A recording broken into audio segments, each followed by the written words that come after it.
Hello there, everybody. I'm EnviroBoy. This is my channel. It is another Monday, and they keep showing up, as Mondays always do. Nothing we can do to avoid it, but there's plenty we can do to make it a good Monday, and that's what we're going to try to do now. We're going to do some writing. Gonna try and kick this Monday off right for all of us with some creativity. I mean, like, I start my day always with coffee. That's like the best way to start a day, and therefore the best way to start a week, right? But in general, one of the early things I like to do in any week, try to do something creative and fun. Which is why I love starting off Mondays with some writing streams. I think it's a really good time. I think it's a really good way to just kind of get the week off right, get myself in that sort of creative headspace. Helps with, you know, all the stuff that I enjoy doing, as well as just helping me be ready for some getting myself ready for you know, just any sort of problem solving that I have to do. Hey, Xanderfell, yeah, you know, there are certain things that just that's just it's a one size fits all screen. So here we are. It is what it is. You know, you make do. You make do when you're not rolling in it, and you can't pay to have 8 million customized scenes there. But you know, we're here. We're here. At any rate, let's end this quote-unquote short intermission. Maybe we'll go ahead and get some writing going here. Let's bring us over to our lives. There we go. There, see? No more intermission. Alright, we're going to, as always, I think, kick the day off with a little bit of work on our, oh man, words are hard for me today. It's a Monday.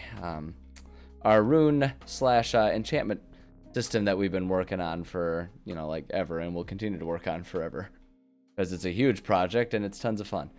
Let's see here. We need to get our template page here, because we finished our level 6 ones for abjuration, and so we're going to move on to our level 7 stuff here.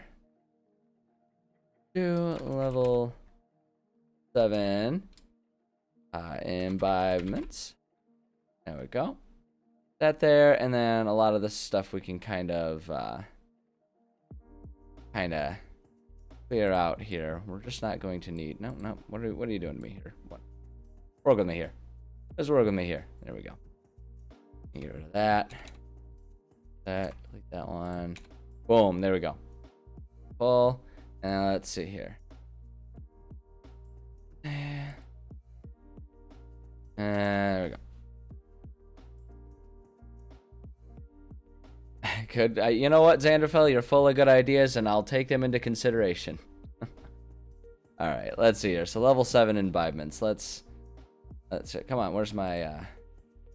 Oh, good. Our little toolbar is not working. Wonderful. I love computers, and when I say I love computers, I mean they're generally cool, but sometimes they're pains. They're pains in the butt. All right, let's see here. We need to get on to our 7th level spells, and that's what we're going with here. We're making some good progress on this. Oh, look at that. This is gonna be quick and easy. Only got one of them here. Oh boy, this is gonna be this one's gonna take some work, but I'm into it. This is gonna be fun.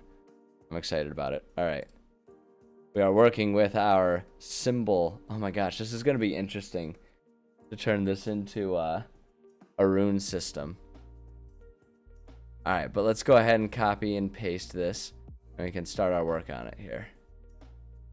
Let's see. Copy. And let's go on here. And we're going to go ahead and paste our information here. Boom. Oh boy. Transferring this one spell into our rune system is going to take like half of today's stream. I love it. I'm into it. Alright, there we go. With that, let's get our title here. Symbol. Xanderfell, we're not working on homebrew spells necessarily. We're working on taking the spells as they exist in the book. And homebrew spells are awesome. But when I'm like homebrewing my own thing, I try to not stack homebrews. Just because when I'm homebrewing something like this, I like to at least have the source material be pretty easy for for my players and anyone else watching to find the stuff. And so if we keep it in like the rules as written, so they can find it in like the source books or stuff like that, it keeps it a lot easier. So it's a great idea, but I'm sticking with the rules as written stuff for the sake of this project. So let's see here. Okay, so this is going to be intense. When you cast the spell, all right, let's see here. First off, it's going to be when you enchant an item with this spell, an item with this spell, inscribe a harmful glyph either on the surface. Okay, this is automatically going to need some more work than just that, but that's all right. Let's go ahead and read through it, and then we'll make the massages to the language as needed. Also, I'm noticing I'm like off center and I don't like it. Give me a second here. There we go. That's a bit better. Sorry. All right. When you enchant an item with a spell, you inscribe a harmful glyph either on a surface, such as a section of floor, a wall, or a table, or within an object that can be closed to conceal the glyph. Okay, if you choose a surface, the glyph can cover an area of surface no larger than 10 feet in diameter, so remain in its place. Object is moved more than 10 feet from where you cast the spell. If it's broken and the spell ends without being triggered. Okay, interesting. Interesting. All right, this is going to take some work then. This is going to take some work. Xanderfell, like I say, you're full of all kinds of cool ideas, and I'll have to take them into consideration once we make room in my immensely busy life for going from one project to another. I already have too many projects in my life, but I like your ideas. You got good ideas. Okay. Let's see. This is going to be tricky. Okay, so the basis of the spell is that you place a glyph on an item, but if we want to enchant it, it's almost like placing the item when inscribes said glyph. If we're going to do it as written. The glyph is nearly invisible, requiring an intelligence check against your spell save DC to find it. Let's see. You decide what triggers the glyph when you cast the spell. For glyphs inscribed on a surface, the most typical triggers include touching or stepping on the glyph, moving another object covering it, approaching with certain distance of it, or manipulating the object that holds it. Glyphs inscribed within an object. Common triggers are opening the object, approaching within a certain distance of it, or seeing or reading the glyph. Okay, all right. Let's see here.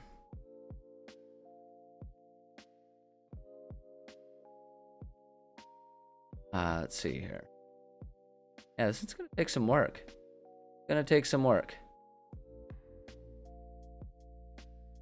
Yeah, like I say, Xanderfell, it is an awesome idea, and if you want to like discuss it further, you should get involved in the, you should put it down in the Discord server so we can talk about it. But right now, I'm working on this project. I want to try and stay focused, especially with this spell being kind of a tricky one to turn into a rune of sorts here. So let me see here. Further refine trigger to the spells is activate only under certain circumstances.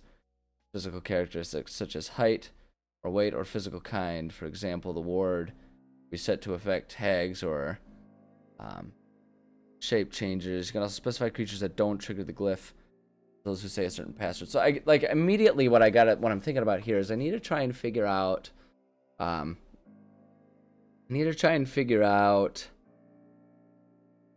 whether I want it to be the item can place the glyph, or if it's just that this spell, when you enchanted it, places this glyph on an item that you can then like place and activate.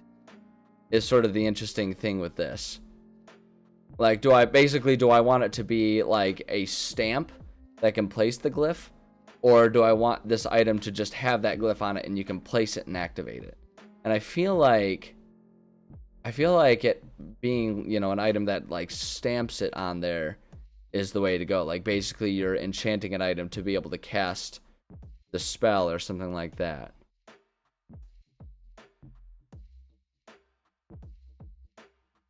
Permanency spell? I'm not really familiar with the permanency spell. I'd have to go back and read it. Wouldn't be surprised if they added back in one of these days. They're constantly adding so much new stuff to the system. Wouldn't be surprised if they ever went back and added new stuff. Or rather, re-added old stuff. I know, that's what I'm saying, Xanderfell. That's why I gotta stay focused on this. There's a lot going on with this guy. Welcome to the party, man.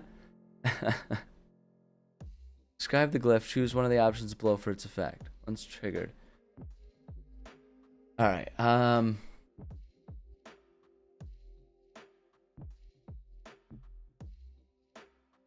yeah, I think I like the idea of it being that when you enchant an item with this spell, you enchant it with the ability to place, like, the specific symbol that it's enchanted with. So it's not that the item itself has, like, hopelessness or insanity on it. It's that the item has the ability to place the symbol, place the glyph of that, right? So it's like, I almost like the idea of it being a literal, like, rubber stamp that you just, like, boof, you know, on, like, on the wall or whatever. So I think that's how I want it to be, just because I think it's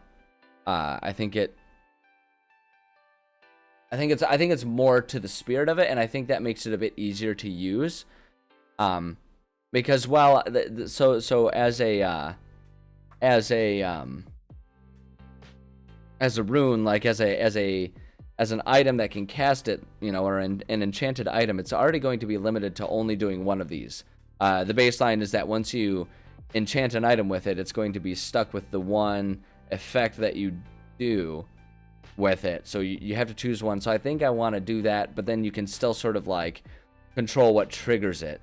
And so it's Bell. There we go.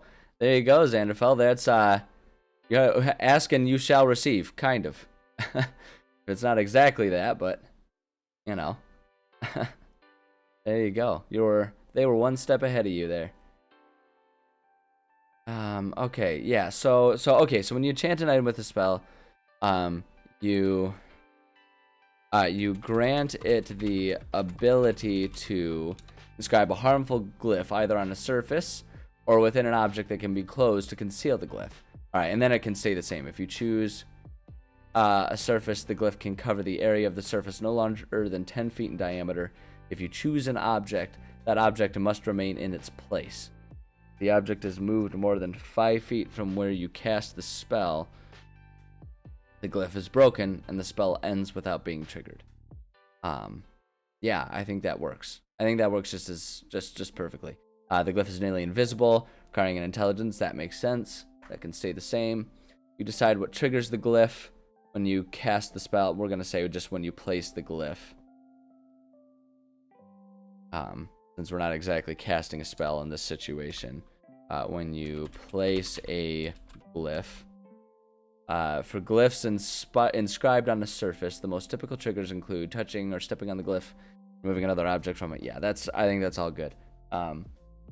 You can further refine the trigger so the spell is activated only under certain circumstances according to a creature's physical characteristics. Yeah, I think that's good. Although I might second guess myself and make it so that as an enchantment you have to, like, when you're enchanting the item that can place the glyph, I might even go back and make that so that, like, setting up enchanting the item, you have to choose what the trigger is too then. So it's just like you have to decide whether you want this to be an effect that's hidden in something or placed on something and what exactly activates it. The only thing is, like, I don't want to specify it so much that it stops being utilitarian for players, because, like, how are you going to know when, like, what is going to be the most utilitarian way to put it? So no, I guess we'll leave it. I guess we'll leave it so that you can choose how it's placed or how it's what the trigger is for it. Because but generally you can you wanted permanency, but you don't know the specifics of it. You can place any enchantment on any item and cast a permanency spell to make the effect. I mean, okay, so if the permanency spell is about making a like a rune or an enchantment, like I'm without like doing so in literal sense. That's basically the project we're working on. 1 con from the caster per cast, yeah. So it's like we're kind of making a version of that then, because we're making a system to make enchantments. So there you go. There you go. And that's the beauty of D&D too. If they take away an official rule, then just homebrew it back in, right? That's the lovely part about these games, and that's why there will always be a place for tabletop RPGs, no matter how intense and complex, you know, like video game RPGs get. There'll always be a place for this because our imagination will always be bigger than the storage file availability for a game. So there you go. There's the solution for you right there. Okay, you can further refine the trigger. We already talked about that. When you inscribe the glyph, choose one of the options below for its effect. Okay, so instead of when you inscribe the glyph, it's going to be when you imbue the item. Oh, get rid of that part. When you imbue the item, choose one of the options below for its effect. Once triggered, the glyph, once placed. Or no, wait, yeah, I guess once triggered, that's still there. Once triggered, the glyph glows, filling a 60-foot radius sphere with dim light for 10 minutes, after which time the spell ends. Each creature in the sphere when the glyph activates is targeted by its effect, as is a creature that enters the sphere for the first time on a turn or ends its turn there. Okay. And then just for the sake of kind of organization, we're going to have these in a little bit, so that way it's clear that those are like the effects. Death, each target must make a Constitution saving throw, taking 10d10 necrotic damage on a failed save, or half as much damage on a successful save. That's good. Let's see here. We are going to have to set like saves and stuff like that, but we'll do that down here because I think it's going to all be a baseline for the full spell, regardless of which effect you're going for. So each target makes a Constitution. Okay, Discord.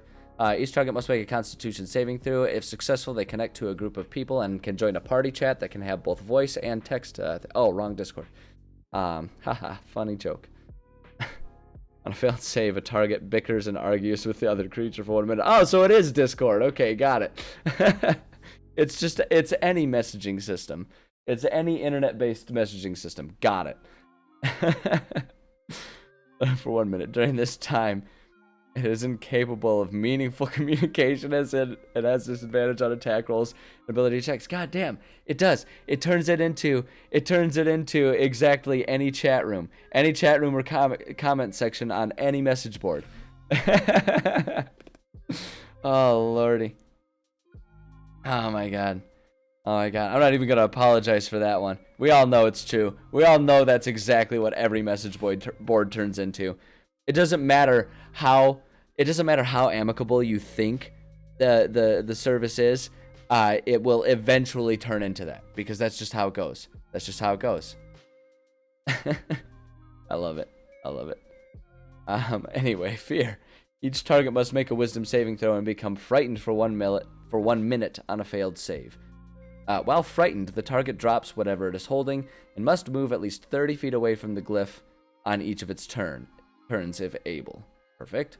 Hopelessness. Each target must make a charisma saving throw. On a failed save, the target is overwhelmed with despair for 1 minute. During this time, it can't attack or target any creature with harmful abilities, spells, or other magical effects. Insanity. Each target must make an intelligence saving throw. On a failed save, the target is driven insane for 1 minute. An insane creature can't take actions, can't understand what other creatures say, can't read, and speaks only in gibberish. GM controls its movement, which is erratic. The GM controls its movement, which is erratic. Okay, so basically I just do what I always do with NPCs. Perfect. Aha, shots fired on me now. That was a suicide by words right there. Pain. Each target must make a Constitution saving throw and becomes incapacitated with excruciating pain for 1 minute on a failed save. Each target must make a Wisdom saving throw and falls unconscious for 10 minutes on a failed save. A creature awakens if it takes damage or if someone uses an action to shake or slap it awake. I like that they specifically put in that you can slap it awake. I love that. I love it.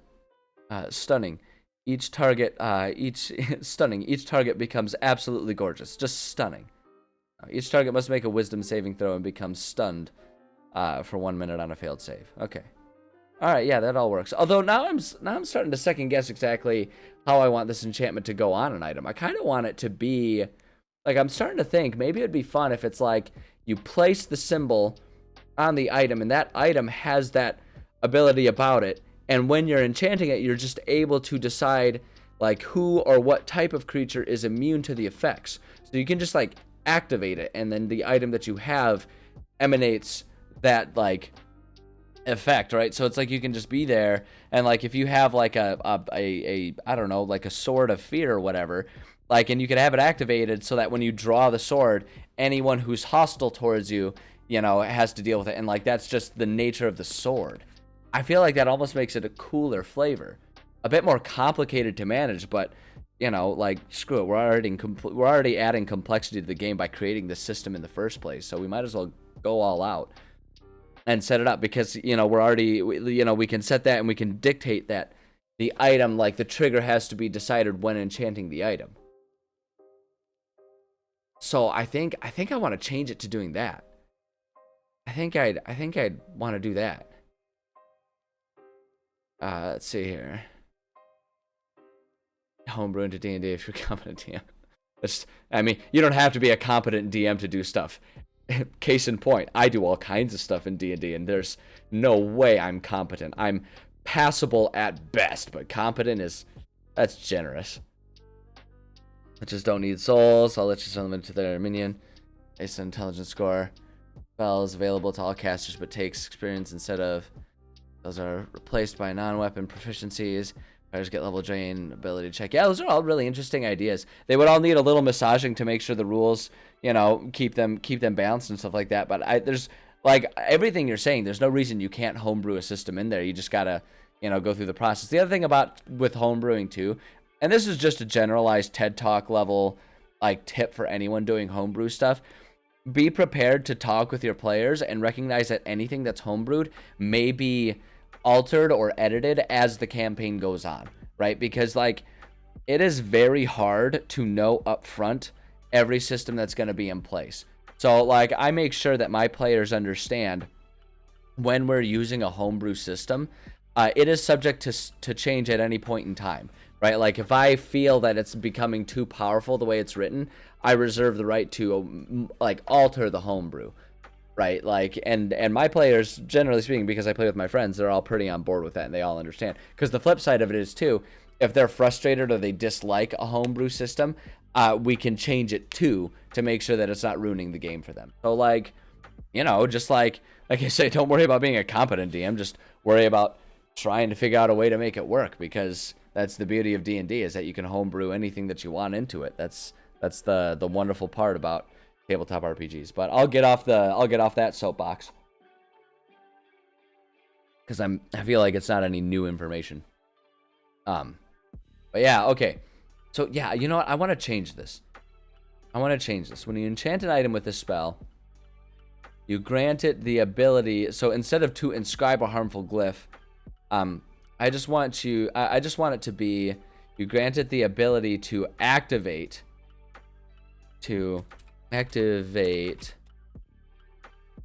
a harmful glyph that is placed on or inside of it, I guess is what I want to say.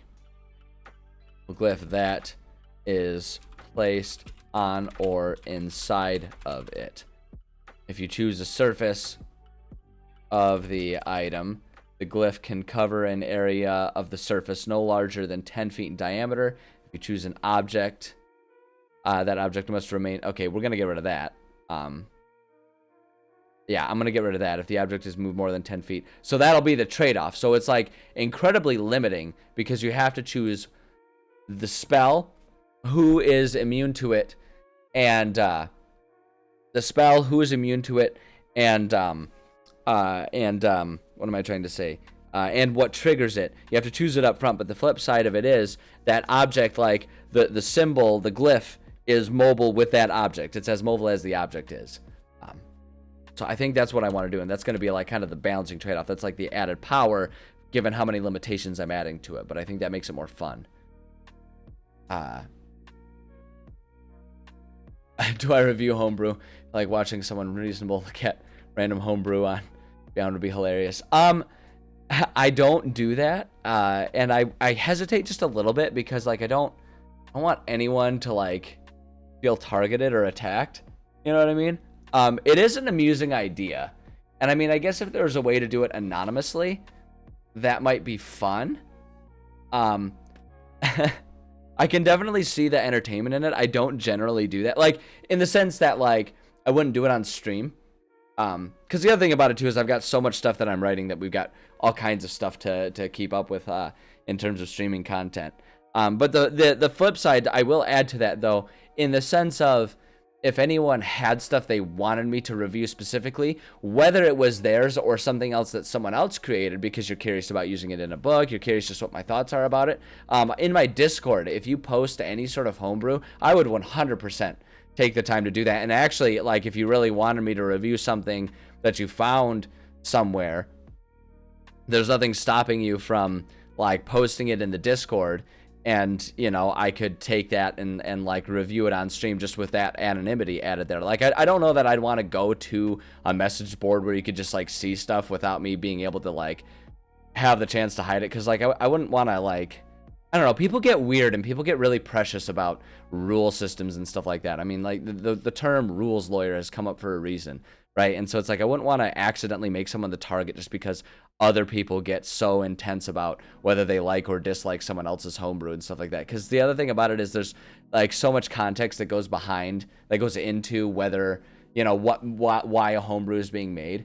But that said, if people started providing different homebrew things, whether it was stuff that you made or stuff that you found that other people made, and like I started getting enough content like that on the Discord or something like that, if people started getting more active with that kind of stuff, I wouldn't be opposed to doing like, you know, the occasional, like, you know, maybe one day a week we warm up by working on this project, and then one day a week we warm up by me reviewing other homebrews that have been posted on the Discord or something like that. I'm not opposed to that if people wanted to do that. So, but as it stands right now, I don't, and I do agree that there's definitely going to be some entertainment value to be had there. That's here. DM altered lich character, one shot, been dominate undead. Did give away what he intended. Lol.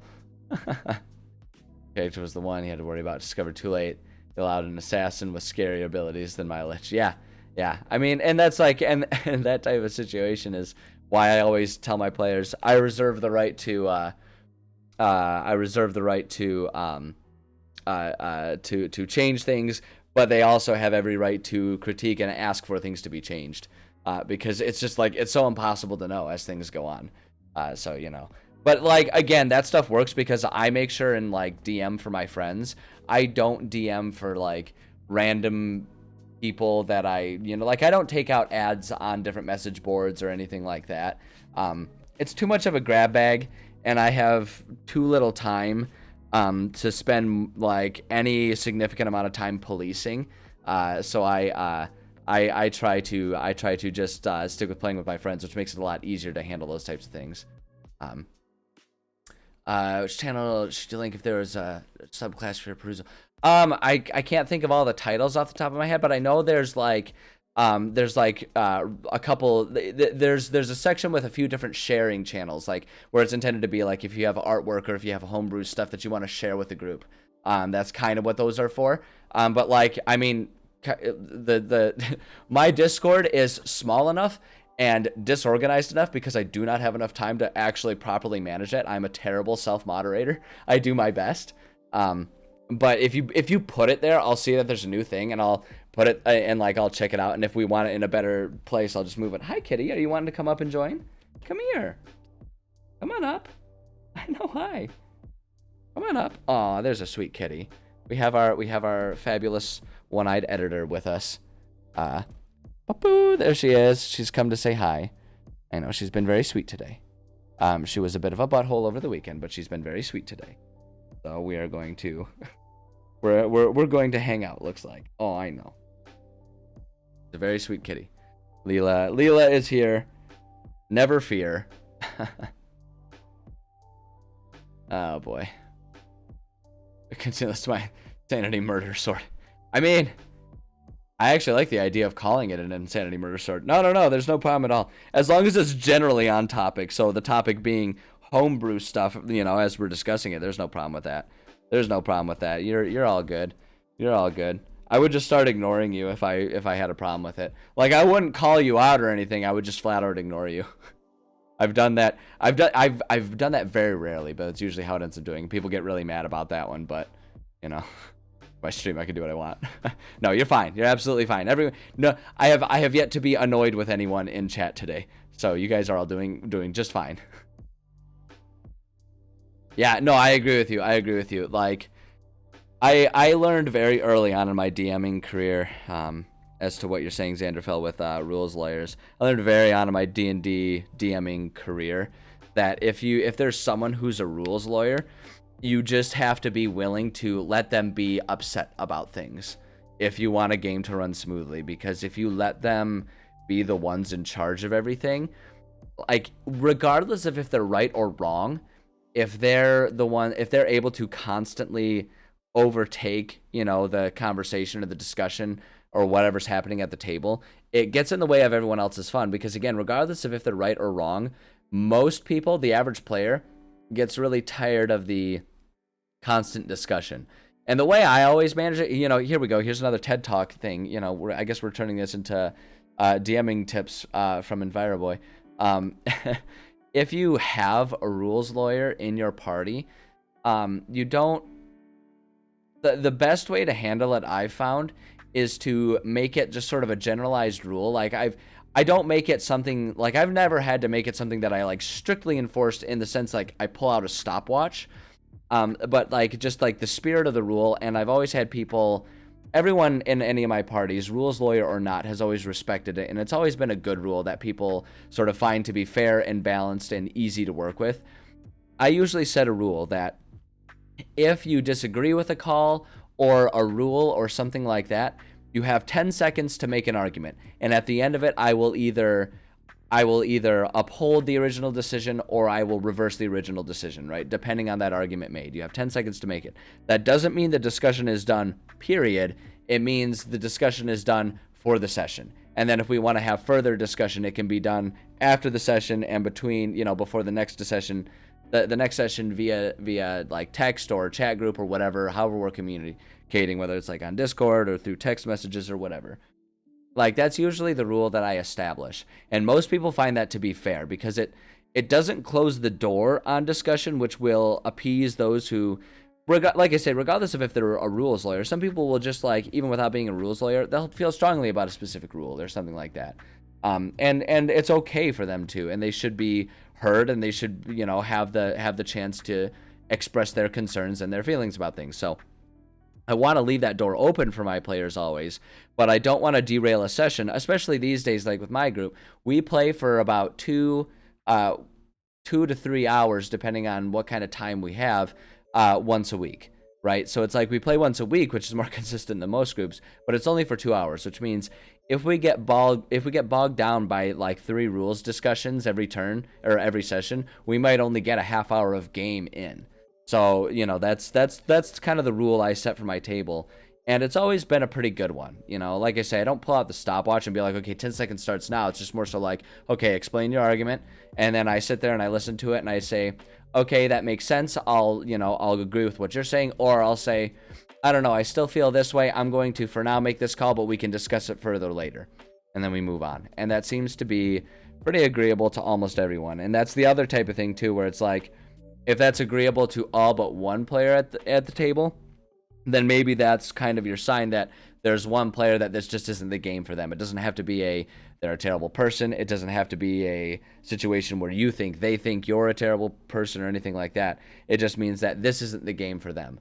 And that's valuable information, but then that brings up the other difficult issue of being a DM, and that's how do you kick a player out of a game. And you know, that one's, if you find the right answer to that one, let me know, because I don't know the right answer to that one. It happens infrequently enough for me because I just play with my friends that I don't have it to deal with. But that's also why I play with my friends, so that way I don't have to deal with that very often. But at any rate, you know, again, thanks for coming to my like second or third TED Talk of the day. But you know, that's it's a valuable tip for people who are trying to figure out how they want to balance and run their game tables and stuff. What's up, Kitty? What's up, sweetie? Are you gonna talk into the mic? Are you gonna inform us of stuff? Look at her head's completely hidden by the mic. Are you gonna say hi to everyone? You want to say hi? No, we're in a quiet mood right now. Sometimes she's very chatty, but I think right now she's just very quiet and content. She's purring quite loudly. I wonder if the mic will pick up her purr. Hold on a second. Nah, it's not quite loud enough. She's very happy right now. You're a very happy kitty. I know, you're a very chill and happy kitty right now. I know, hi. She's a little sweetie. I wonder if, actually, hold on a second. She won't stay here for long, but for the time being. There we go. Yeah, there she is. I know, hi, honey. Hi there, hold on. Let's zoom out even a little more. There she is. She's just hanging out with us. I know, that's a good kitty. Can we zoom out anymore? Nope, that's as far as we can zoom.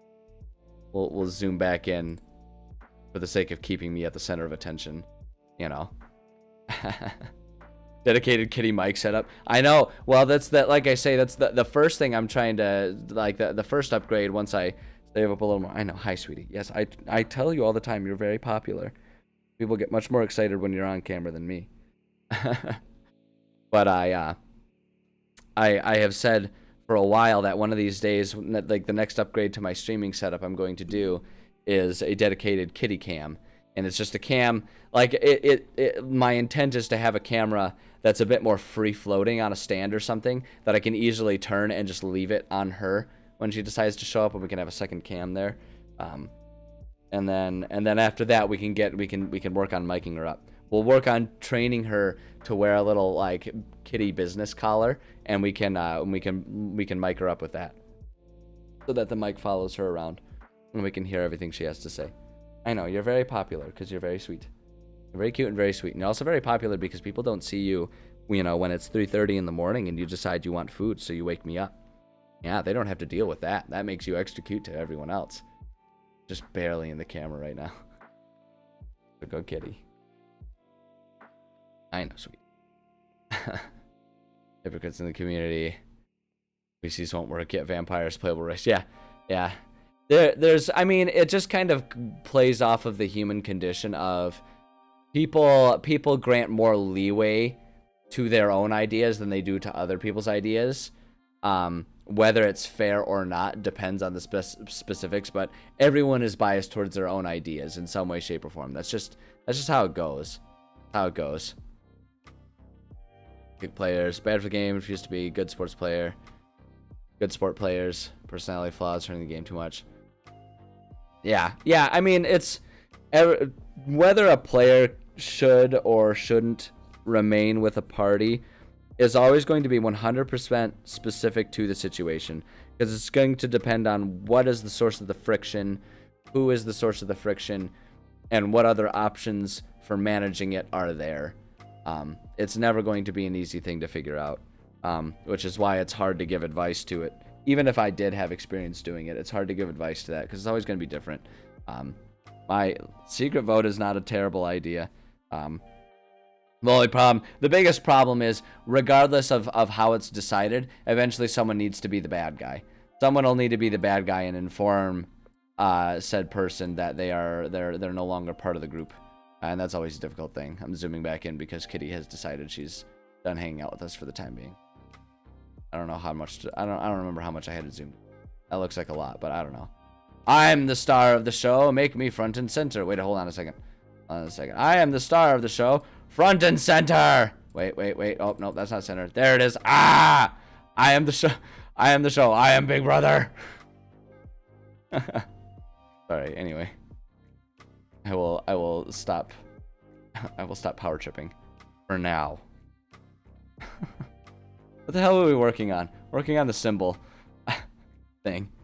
Hold on a second. I need to manage just one thing real quickly.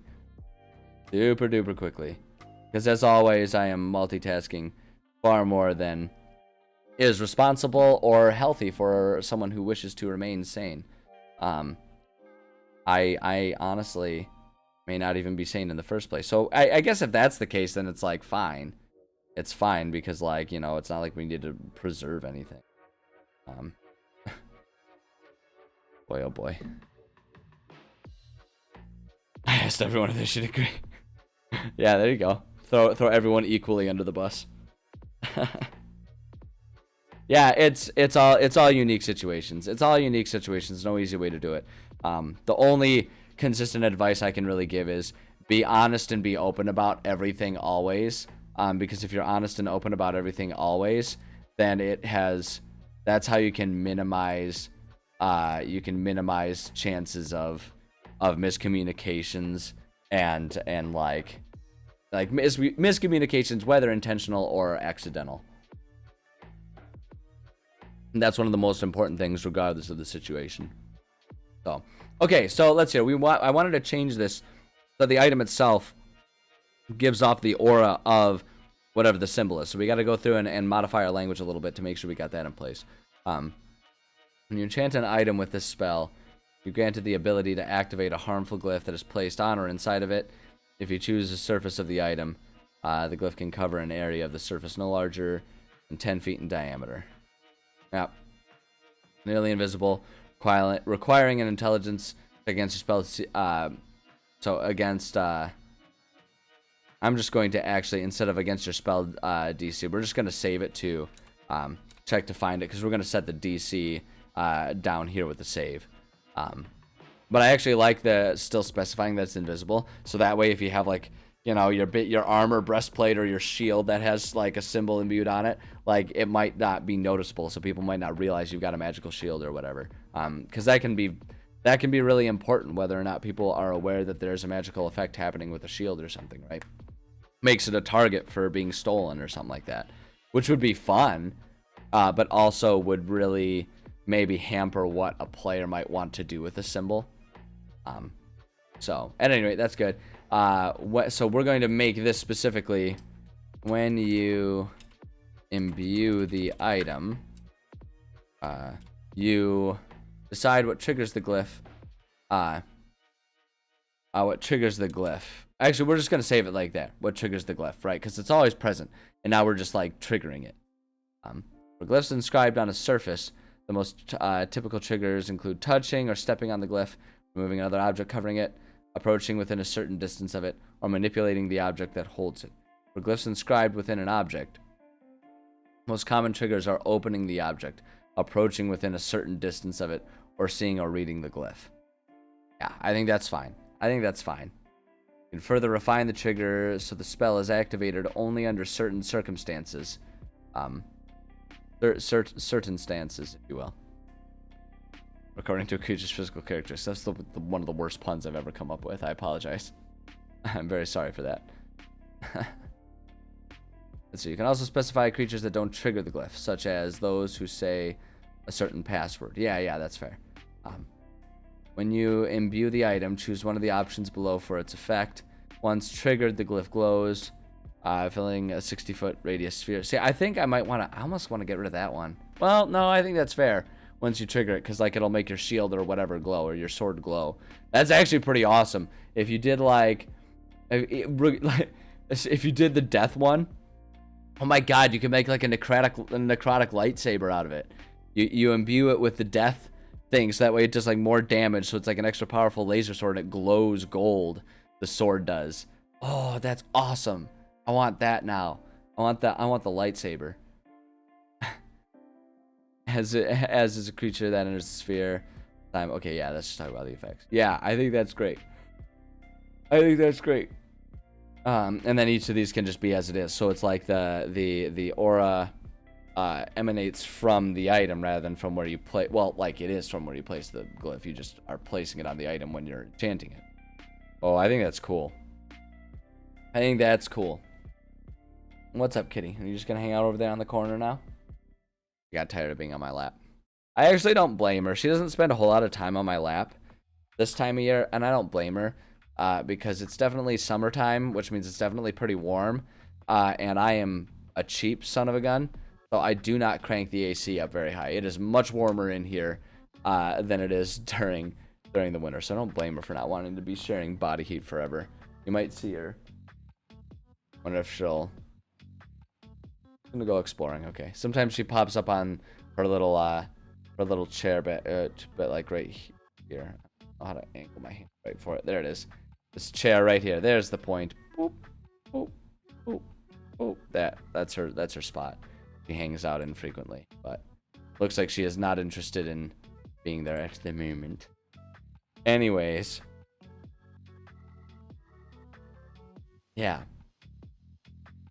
Yeah, I think that's good. I think that's good. I like that. So how it's cast,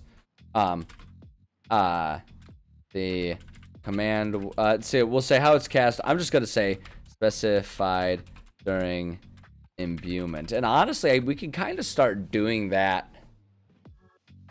for a lot more of these when I think about it. Like I always say there's like a command word that has to be spoken, and I think that's going to be kind of a given.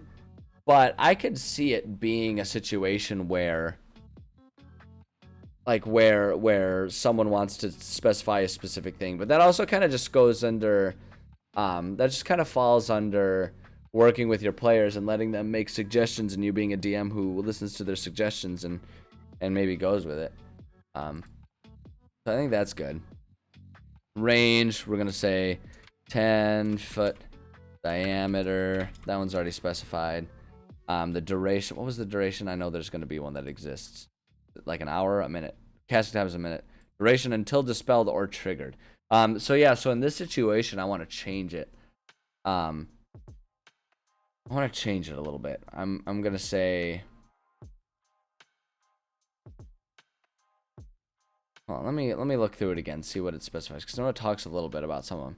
Oh boy, hold on. Okay, hold on. You got an example for me. Well, with 3 other players playing for 3 sessions. Invited new players. They did not play before. Some had characters they played in the past. That's already a red flag. They're clearly not a very honest person.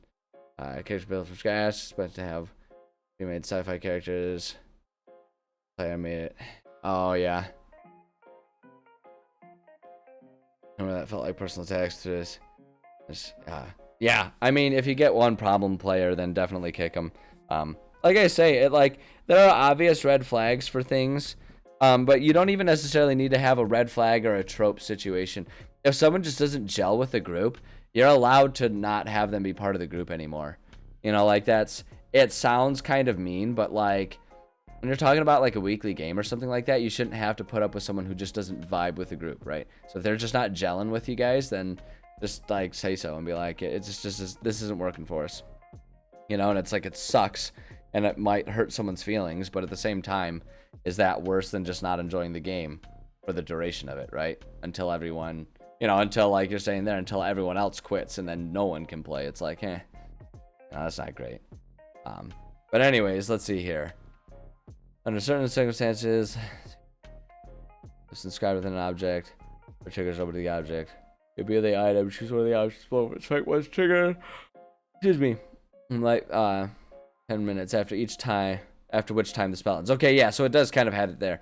When it's triggered, it lasts for 10 minutes. So we're going to say 10 minutes. We'll do that. Attacks or /save.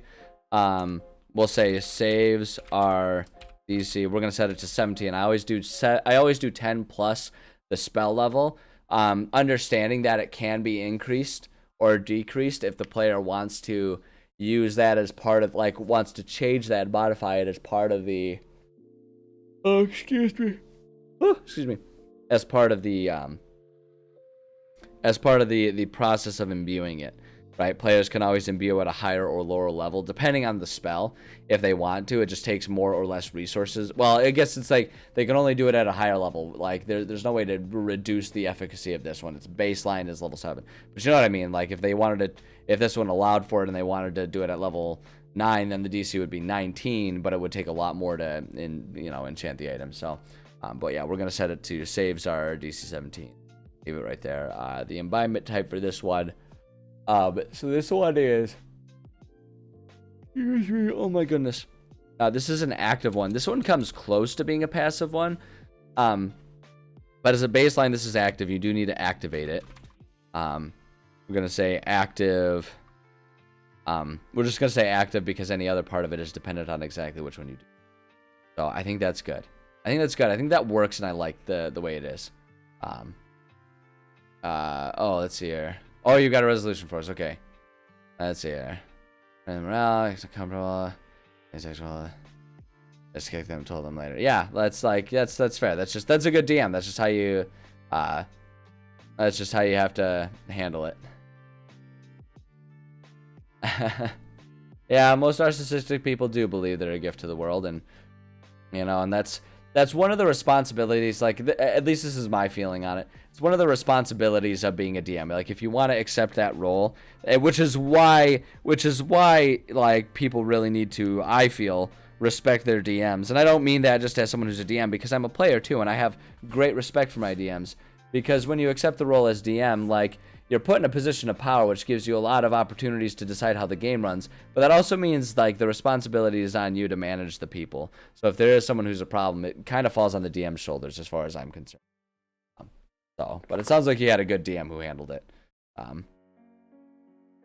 Okay, so that's good. So now let's hear type of item it can enchant. We're gonna say this one can enchant any item, I think, is what I want to do. I can enchant any item. Bada boom, bada bing, bada boom. The prep going. Oh, you like the session prep? Yeah, we're gonna work on that. Once we're done with this little warm up activity, we'll work on it. I'm pretty much good to go.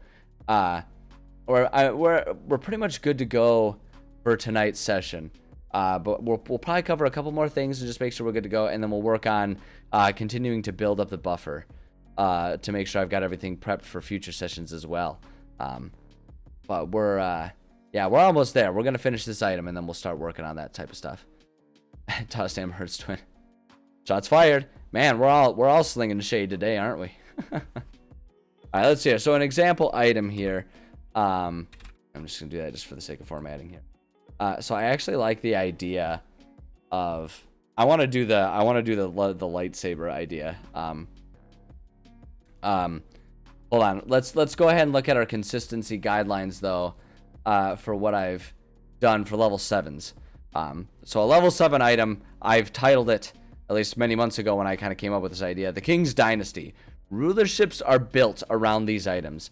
They are the legendary items of monarchs used to maintain their dominance over their lands. They are known the world over and are often seen as evidence for divine right of rulership. Truly, wars are fought for and over these items. Even the gods are weary of such things. These items are only even considered to be made for kings. They're the items that one looking to bribe an emperor may work on for years before offering it as a gift. There are wizards who may dedicate an entire life to perfecting an item like this. Their value is not measured in gold, but by the deeds they are used to conduct. These items have names of legend. Often the fame of the item will transcend that of the wielder, unless the wielder names the item after him or herself. Perfect. This is where we can start getting real fun. This is where we can start getting like full-blown anime level sword and stuff like that, where we can start giving them all kinds of wild names. Like, we're talking Excalibur level stuff right now. So I want to call this one, here's what I want to call this one. Death's Blade is what it's called, because I want to make that lightsaber thing. A dark item created by an ancient and malicious king. This sword was imbued with the symbol for death.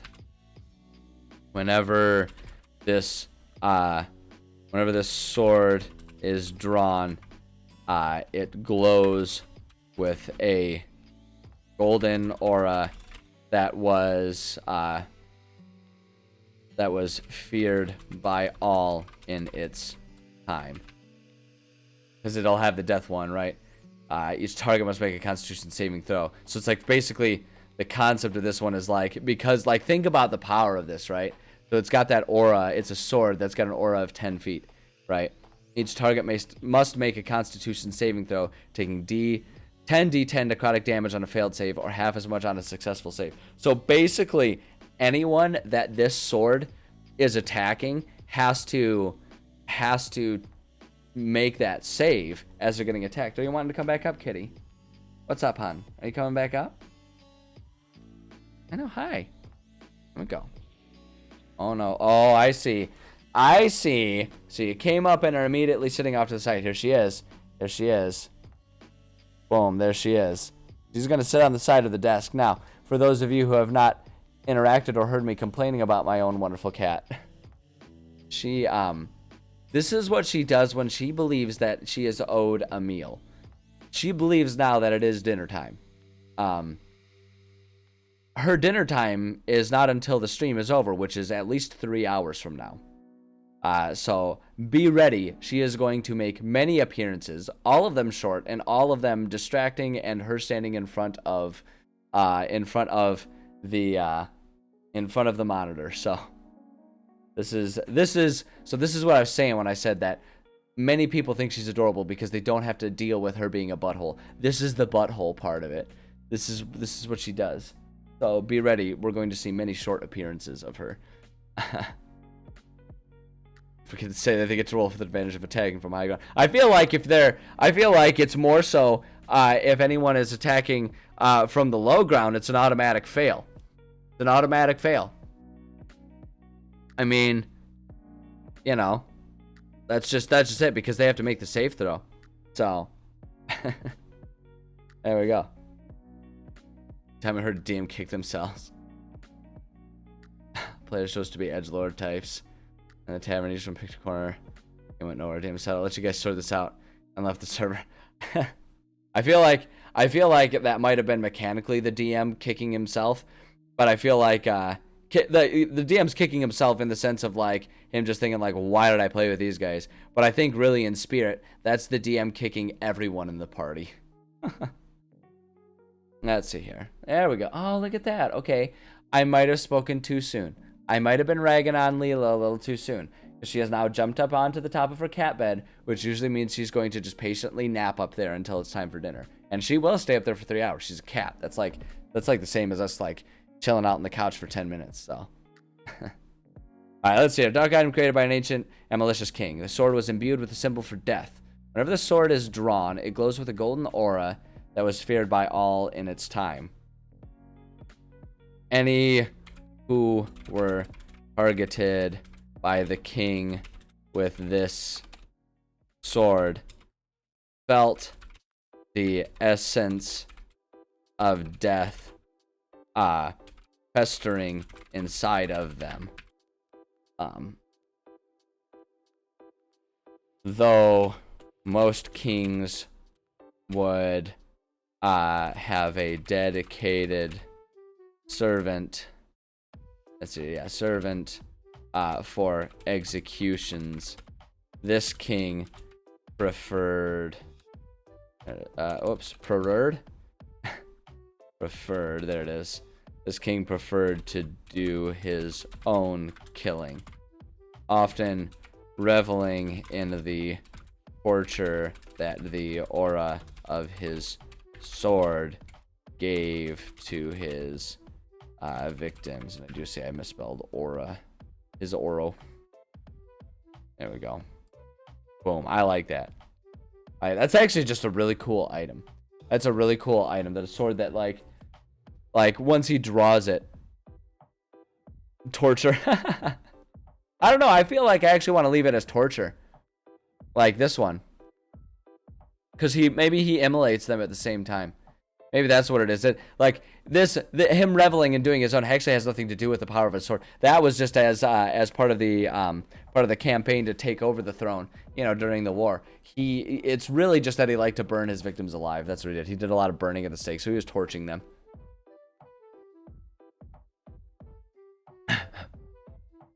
Yeah, I'll leave it like that. Is there one for fire? Nope, there isn't. All right, no, hold on, let me. Torture. Thank you for catching that.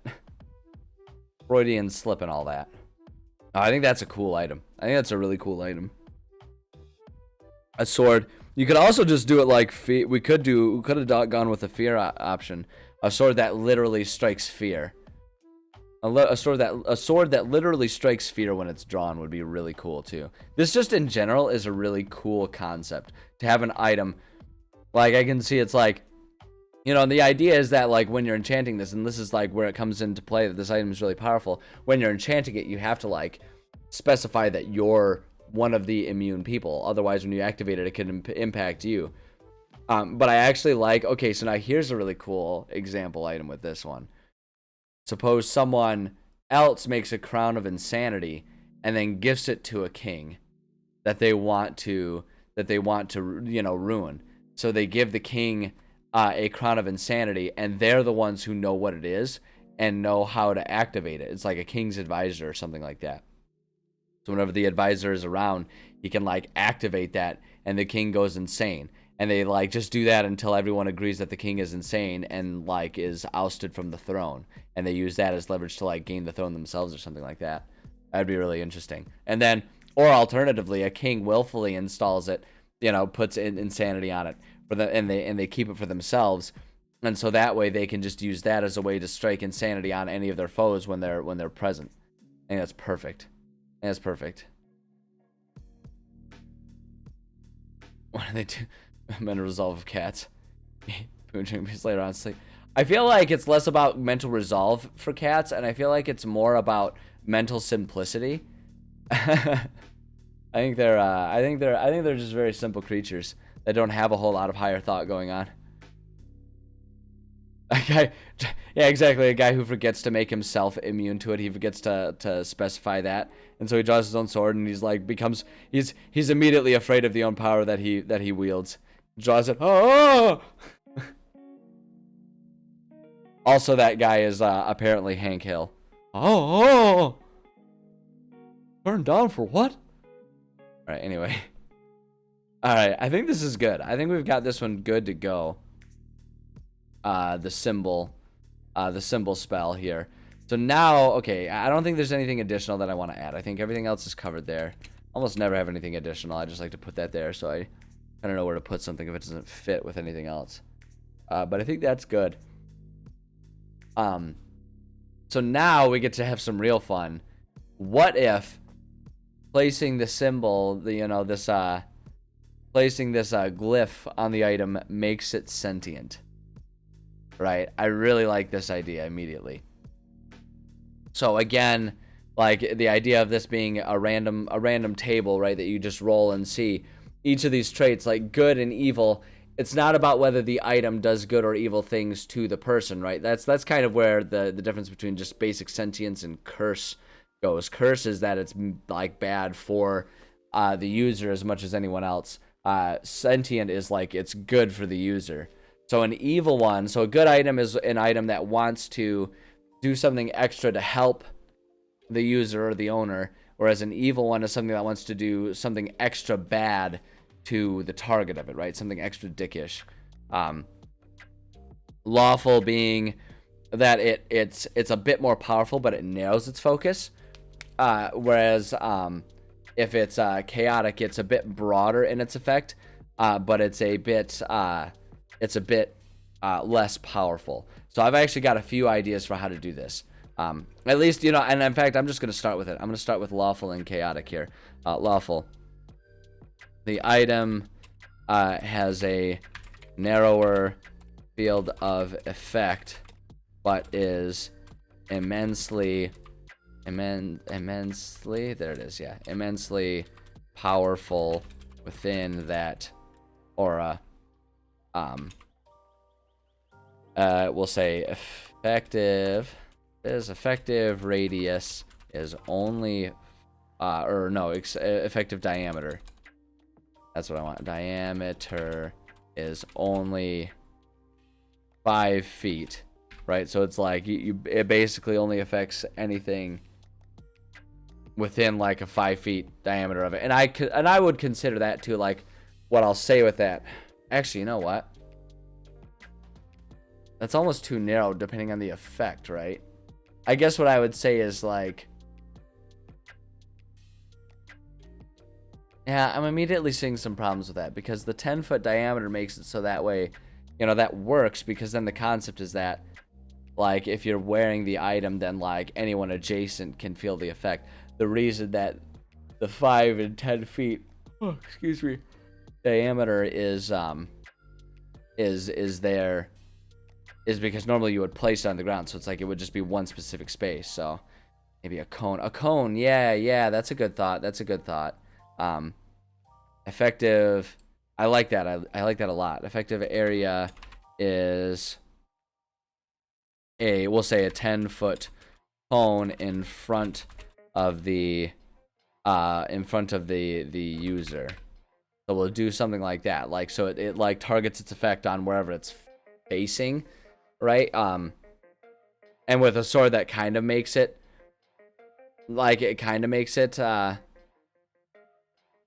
I don't know, moot, because like the cone kind of moves with the sword, but then the same idea is that like it's not an aura surrounding the person, it's basically whoever you're directly attacking. I think is good. I think it's good.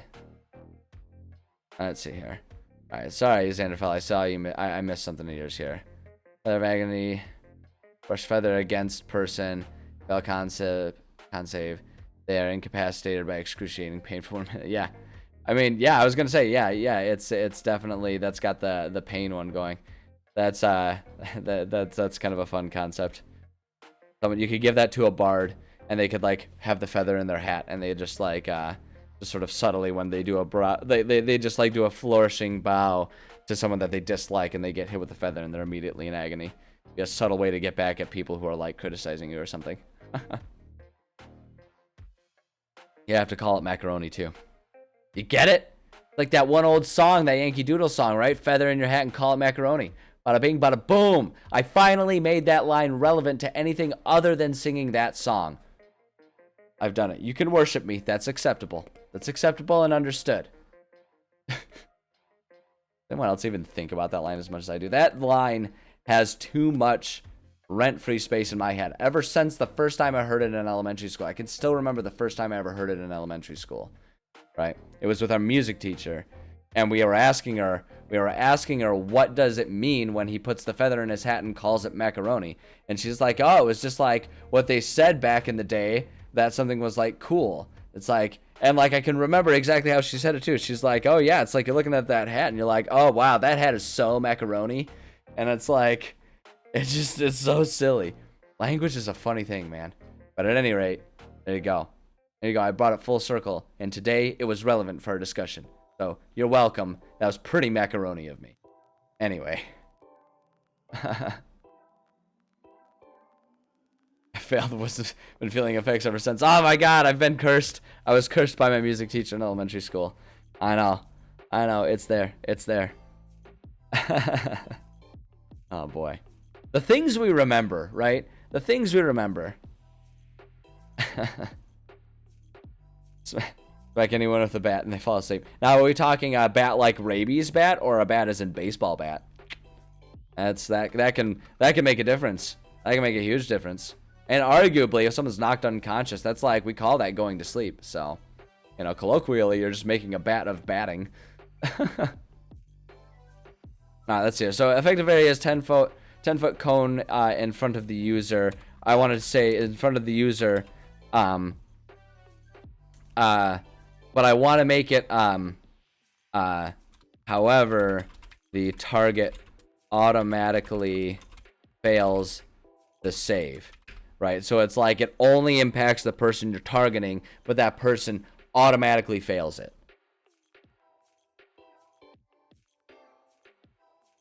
So I think that's how I want to do that one. I think that works. That might be just a little bit overpowerful, but again, if it's only the person you're targeting, I think it works. It'll just make it really powerful. I'm almost wondering, though. No, I guess we'll leave it. And if it ever needs modifying, we can modify it. I think that works. I think it works. Let's see here. The bell's ringing and frightened. No, like I say, Discord, it basically is just like logging onto Discord. It turns everything into a message board. It's a compelling message board. Like a YouTube video with the glyph in it. People wouldn't be able to even take the high road and not comment. They would be forced to comment and bicker with other people for at least 1 minute after watching the video. God, that sounds like a creepypasta right there. Like this cursed video that's kind of like it's like an SCP or something like that, right? Just this weirdly like this thing that's like so innocuous that it's sinister, right? All right, if it's chaotic, here's the idea I have. The item, oops, the time. The item is determined to affect as many people as possible with its abilities. And so, oops, abilities. The area of effect is a we'll say a 15-foot diameter circle. However, all targets have advantage on their save rolls. So it's like it's got a wider range of effect, but it's a little diluted, right? So you can potentially impact more people, but they have advantage on it. The other option would be to reduce the DC a little bit. But I like the idea of giving them advantage, because I feel like that. I don't know. I think it could go either way, and I think if you, as long as you like reduce the DC properly, either one could largely have the same effect. There's probably a sweet spot in which case like the statistics will make one better than the other. I'll let it out, but I'm not smart enough to know that, so I'm just gonna leave it as it is because I've already written it that way. If it's good, so if it's good, it wants to do something extra for the user. So here's what my thought is. If it's good, the item we'll say is capable of modifying its targets. Every time it is cast, it will ask the user who should be affected and who should be immune. Boom, there we go. I think just like that is great. So it's like it's kind of smart. And then I think the evil one is the item is extremely protective of its owner. Will target anyone it sees as a threat, even if the user would not want it to target. So like that's kind of there's a certain degree of that one not being super effective, right? Because it's like, you know, what's it going to take for it to see someone as a threat? Probably a lot. But the flip side of it is, if anyone, like, I like the idea of it almost like self-casting from time to time. If like, you know, people are, if people are ribbing each other, right? Or if someone like, if like, suppose the item is present when like the owner and a teammate are like sparring or something like that. And so it's like, it'll be like, whoa, hey, what's going on? And it'll like automatically self-cast and target whoever's doing it. I think that'd be really funny and or really terrifying, depending on exactly what the state of it is, what the thing that it's imbued with is. But I like the idea there. I don't think we need anything else. I think that kind of covers it all. That's good. And to put the glyph on every door in a town. That is a lot of time spent and a lot of energy spent casting insanity if you're getting every door in town. That's some psycho stuff. No, I still like the idea of an insanity item being something that someone carries around for the sake of just like power tripping. So it's like anyone that gets too close just goes insane, and they can just like enjoy the aura of insanity surrounding them. Like what a great supervillain item right there. All right, let's see here. If it's so now if it's cursed, these ones are always really fun. So if it's cursed, it has some sort of extra powerful benefit, but there's a drawback to it as well. So my thought on the benefit is, so here's where I have to figure out exactly how to balance it, because the idea is that it's got an extra powerful benefit, but there's also a drawback to it. But the real ultimate thing is for those two things to balance out properly so that the owner or the user of the item feels like it's still worth it to try using that item despite the risks, right? So I don't want the drawback to be so bad that they don't use it,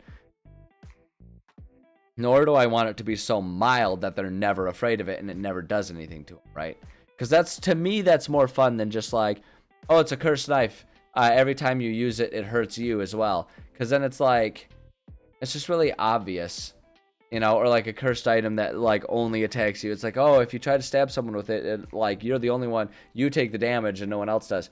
Like, I don't like those things. I like a cursed item to be more subtle.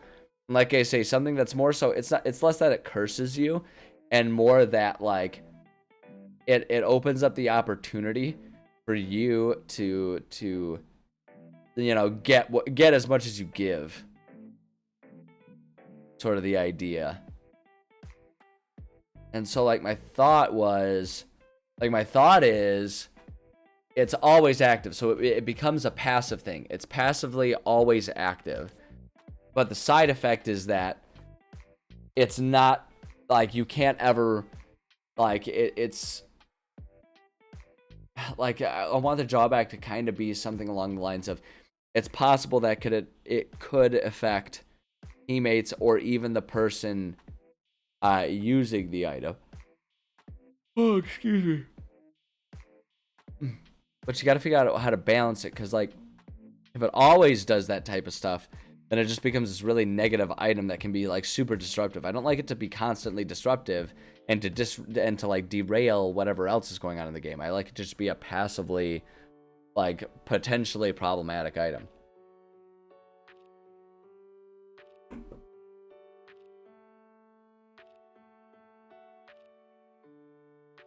So I still like the idea of it becoming passively effective. Oh, wait, okay, here we go. I know how we're going to do this. This is a little backwards from how we would normally think about it. Friendly creatures within the aura have advantage on the saves. Oops. And once the save has been made, that... Well, okay, hold on. Like, so a friendly will have advantage on it, on saves. But, like, way to balance that. Like, here's what I'm trying to achieve. I'm trying to achieve for it to be a passive item that's always active, but so that it will only potentially impact the user and their companions, right? So it's like there's only a risk of doing it, and I'm trying to figure out, like, my thought is usually friendlies have advantage, but like maybe they have to re-roll every day or else be impacted by it or something like that.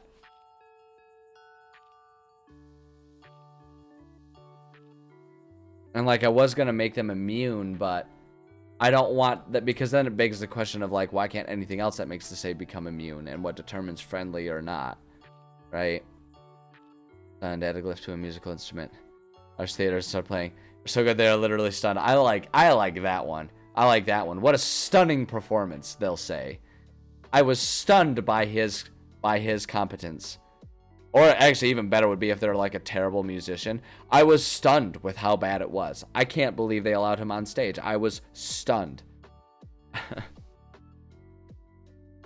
Friendly creatures within the aura.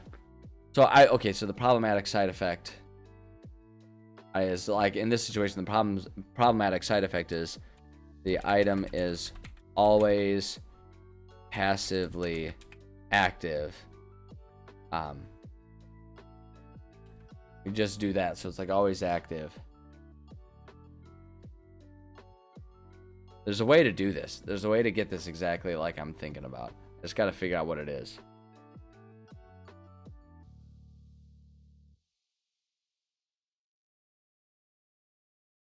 Here's what we'll say. I think here's what we'll say.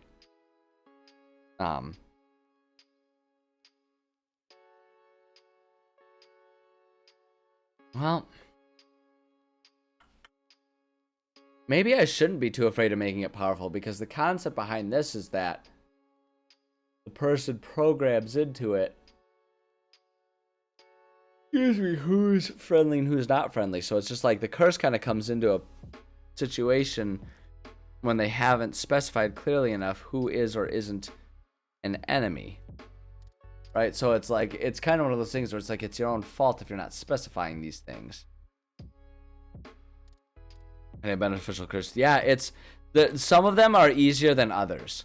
Some of them are easier than others, right? Because like some of them, it's a bit more clear cut on what the situation is, and like when they're not as powerful, it's easy enough, right? So like a cursed item of prestidigitation is something like, oh yeah, it's twice as powerful, right? Or it lasts twice as long, but there's a chance that it will like, you know, it'll do the wrong effect, right? So it's like easy enough to get some things, but trying to figure out what the positive is. And like I say, with this one, the tough situation too is like without making it too powerful. Oh my goodness gracious! Excuse me, I'm sorry.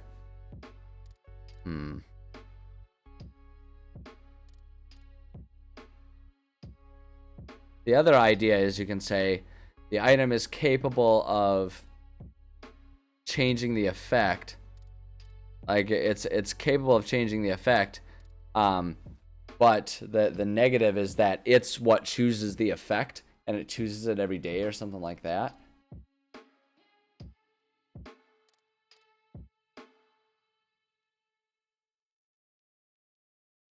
Hold on. Okay. Hear me out on this and let me know what you think about this one.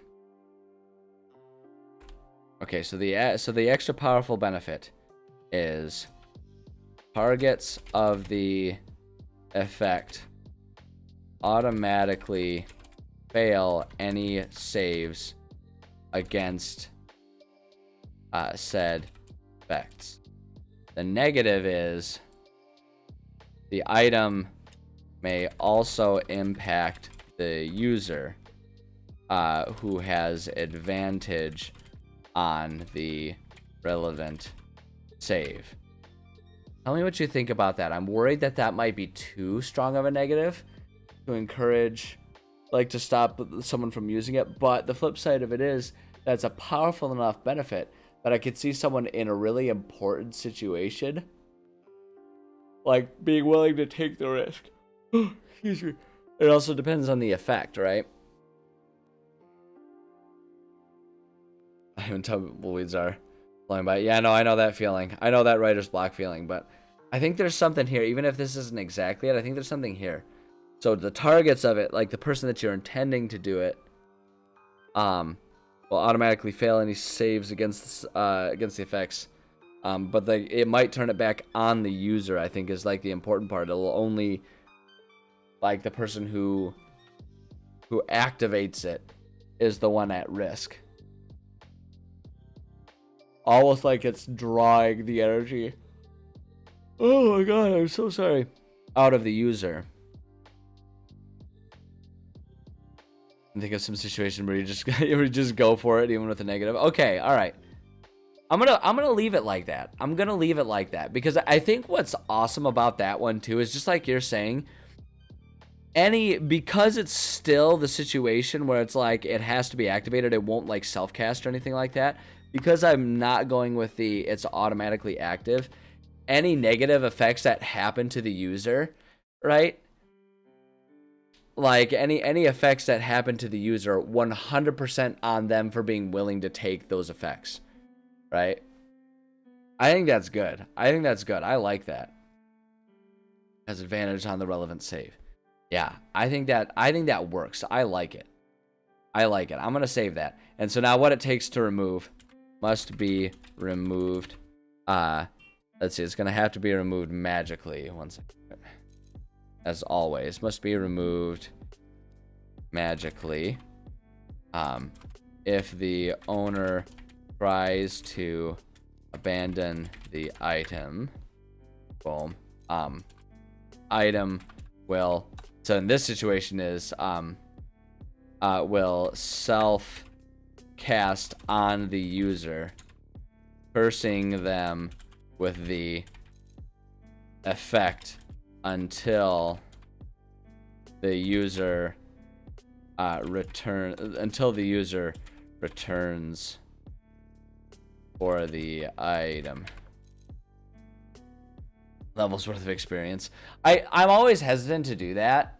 Like, I'm always hesitant to take away experience because, one, I don't like to punish an entire party, so I don't want to take it away from everyone.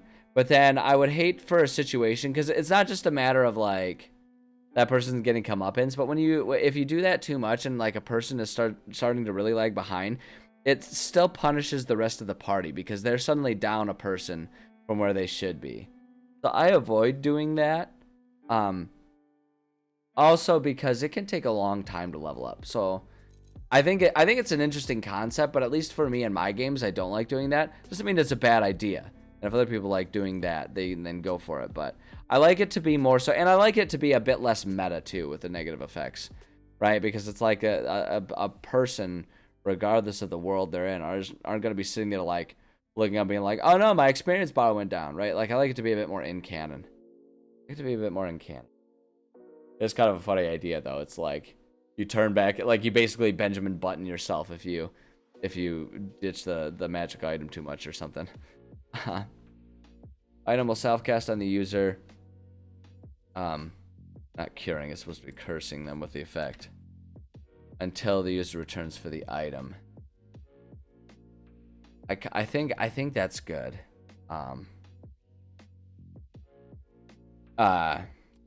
The item puts all of its energy towards this curse, giving the owner disadvantage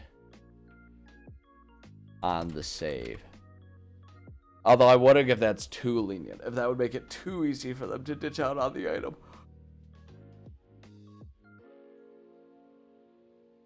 Let's see here. Yeah, especially if we've already established it's like 10 minutes. I feel like I can do better than this. I feel like I can do better than this. But I'm not perfectly sure how.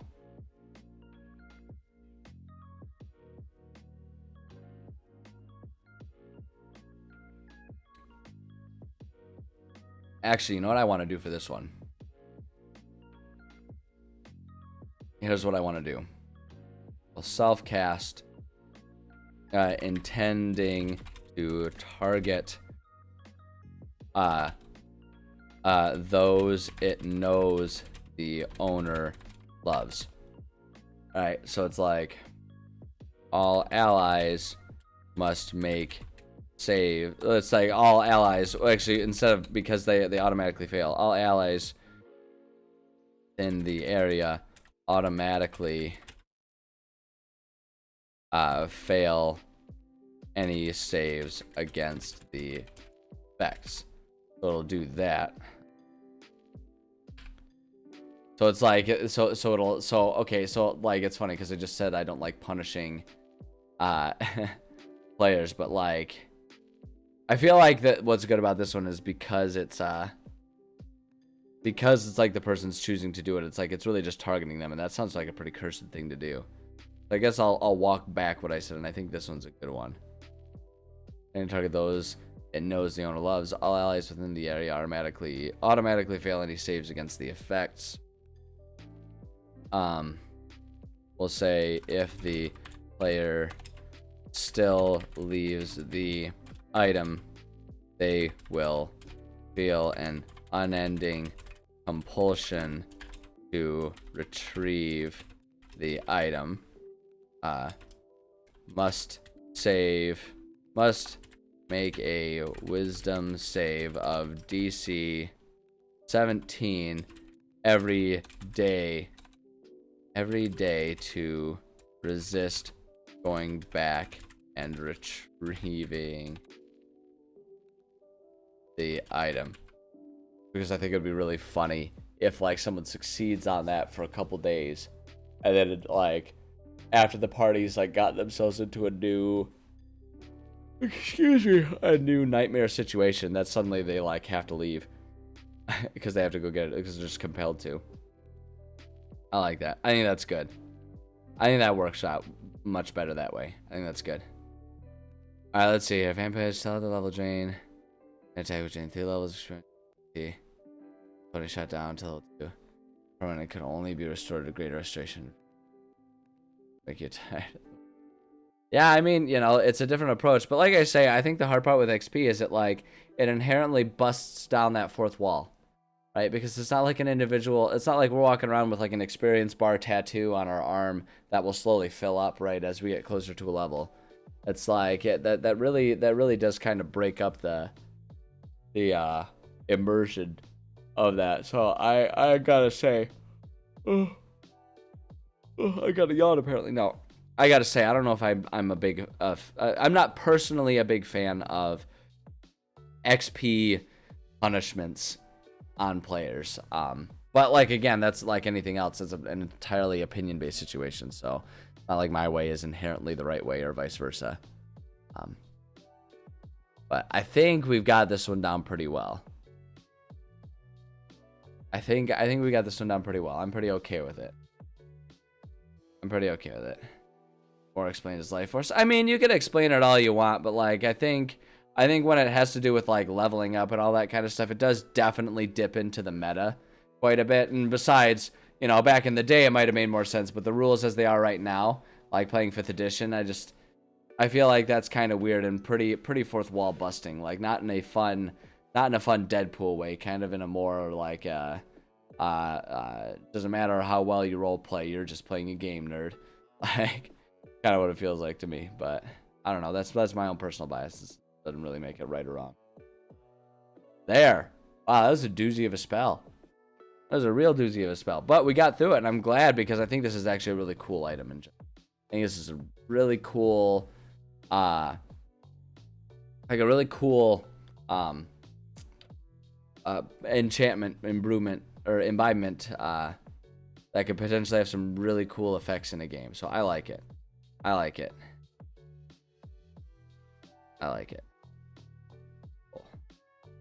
Sure, yeah. I mean, there's perfectly fine arguments for calling it life force. It's just not how it's used nowadays. It's not how it's used nowadays. So using modern day stuff, I feel like it just doesn't quite fit as well as it might have used to, doing XP stuff. So I'm gonna continue to stay away from XP drain or anything like that. XP nowadays is more so like a badge of merit. Like, you've demonstrated you've done this much stuff, and that's like how you as a player can earn a more powerful character. So it's just used differently nowadays. And that's fine. All right, I think this is good. I think this is really good. I'm content with it. And we've like successfully finished the level 7 embodiments. Wow, that was fast. We did it. There's only one.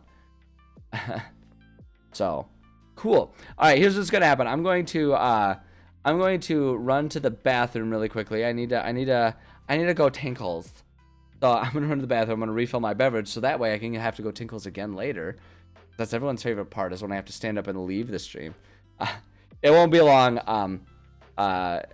till I belong to you. There's a good Beatles reference for you right there. That one's free of charge. No, I'm going to run to the bathroom, refill my beverage, and when I come back, I think we're going to go ahead and dive into working on some session prep type stuff and world building type stuff. So, I think that's our course of action. So I appreciate your patience while I disappear for a minute or two here. It'll be very quick. And then, we'll keep writing when I get back. So sit tight, and I'll see you shortly.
Alrighty.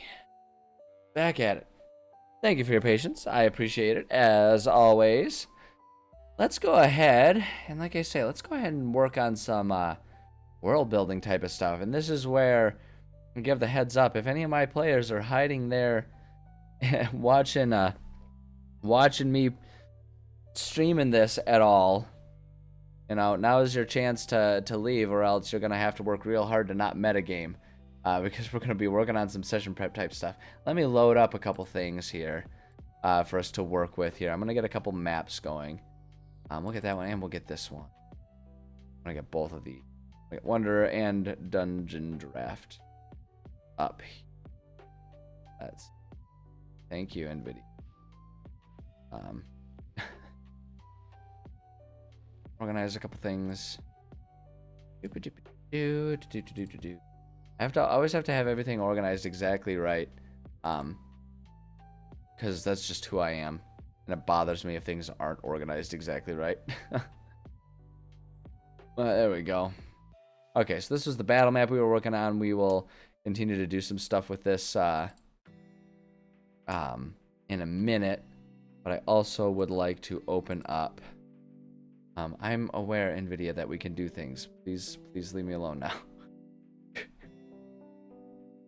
Go ahead and there we go. Yeah, so here's our world map. I think there's one other map that I want to open up. We're gonna open up our let's open up this one maybe.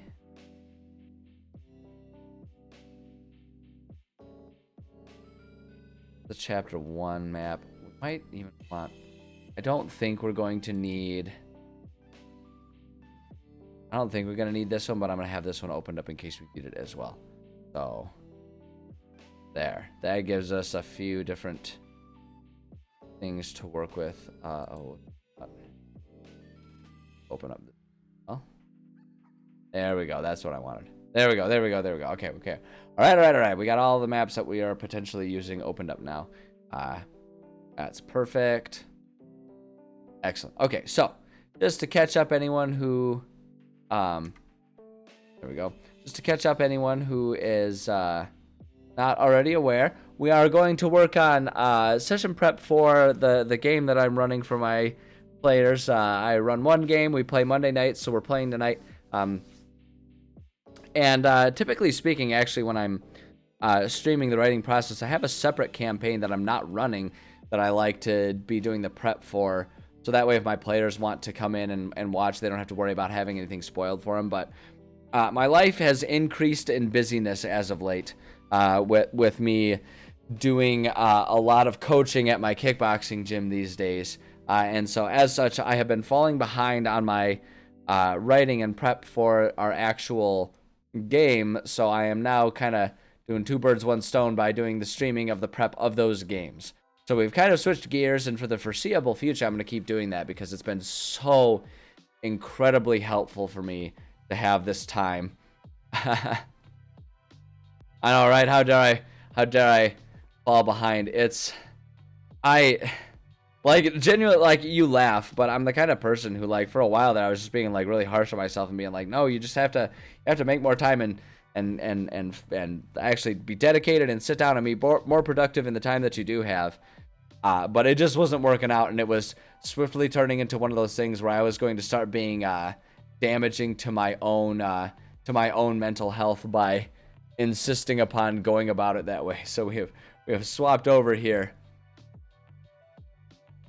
And it's fine. Like I say, the only pitfall of doing it this way is if my players decide they wanted to watch my stream today, they might get some spoilers. I have to go watch someone else. But if that's the case, then, like, you know what, they can just deal with it because they're going to go ahead and get my undivided attention later on tonight when we play. So, you know, suck it, I guess. I don't know. But yeah, we're gonna work on that. It has been incredibly helpful for me to have this time. Like, I'm already so much further ahead and making such better progress than I was in any of my other times. Because not only does this give me a better chunk of time to do the writing, it also helps free up what little free time I had elsewhere in the day for other things, which means that just in general, I'm less overworked and stressed in my life. So It's been a wonderful thing, and we're going to continue to do it. So the campaign that I'm running takes place in my homebrew world, which is this world of Zaoria. It's, for anyone unfamiliar, it's a post-apocalyptic type of D&D world where there was an event called the Unhinging, during which all of the different planes, the material planes, the ethereal ones, the elemental planes, all of those kind of got scrambled up, like someone took an egg beater to a bowl of eggs and kind of mixed up all the yolks and the egg whites, right? And so everything got all mixed up. All kinds of tears and rifts in reality opened up between the planes. And the result of that on the mortal plane, where all of this stuff primarily takes place, players have the opportunity to go in between realms depending on exactly where they are and what the situation is and all that kind of stuff. But within the mortal plane, basically what that meant is these tears in reality and these displacements of like chunks of different realms growing up has resulted in all kinds of weird, bizarre, horrible creatures from other planes being transported into the world, as well as there's sort of this effect of magical radiation coming from each one of these tears that greatly impacts the state of the world surrounding where they all are, right? And so it resulted in this world that was incredibly dangerous, right? So this incredibly how do I want to say this like the easiest way? I'm really struggling with words today. Just a bad day. The result is a world that was incredibly dangerous, and it left people with basically two options. They could either go to the nearest one of these large cities that was far enough away from portals, like a combination of being far enough away and being fortified enough to handle the dangers that did show up. Like they either fled to there to survive or they just died, resulting in a world that has about 11 or 12 fortified cities in it, and the rest of the world being left to these magical, horrible creatures and radiations and effects and all that kind of stuff. The rest of the world being now called the Wilds. That's where our campaign takes place. The timeline for all the campaigns that I run is about 2,000 years after that. In many ways, the effects of the Unhinging are starting to sort of self-heal. In most places, the tears in reality are starting to close up.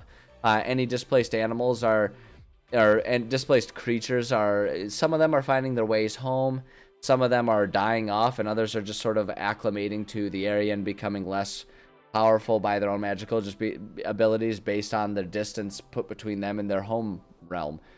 At any, whatever the cause, many places are starting to heal, and so while it's still extremely dangerous to go out into the wilds, it's safe enough that a group of trained adventurers can kind of make their way through the area. Can kind of make their way through there for the sake of adventuring, and that's the world that we're in. So we talk about this healing that the world is doing. The exception is this area up here, this area called the Lost Lands, which is where our campaign takes place. Where this campaign takes place. Not all of them that I've written take place there, but this one takes place up here in the city of Rhodanos. All right, so in this city. In this area here, for some reason, the land is not healing the same way, and so while most cities are starting to sort of be able to gain power and influence on the world around them, this area is not, and the city of Rhodanos is struggling to the point now that like where this campaign kind of begins is our players understand that they're part of a city that it's sort of like the city is the people of the city have read the writing on the wall, and they understand that their time is like if they don't figure something out and they don't figure out how to survive or leave or do something, the city and all of its inhabitants will likely die out within the next generation or two, because they just cannot provide resources for what few people are left. The dangers are getting more and more extreme, and they have yet to find a way to successfully safely leave.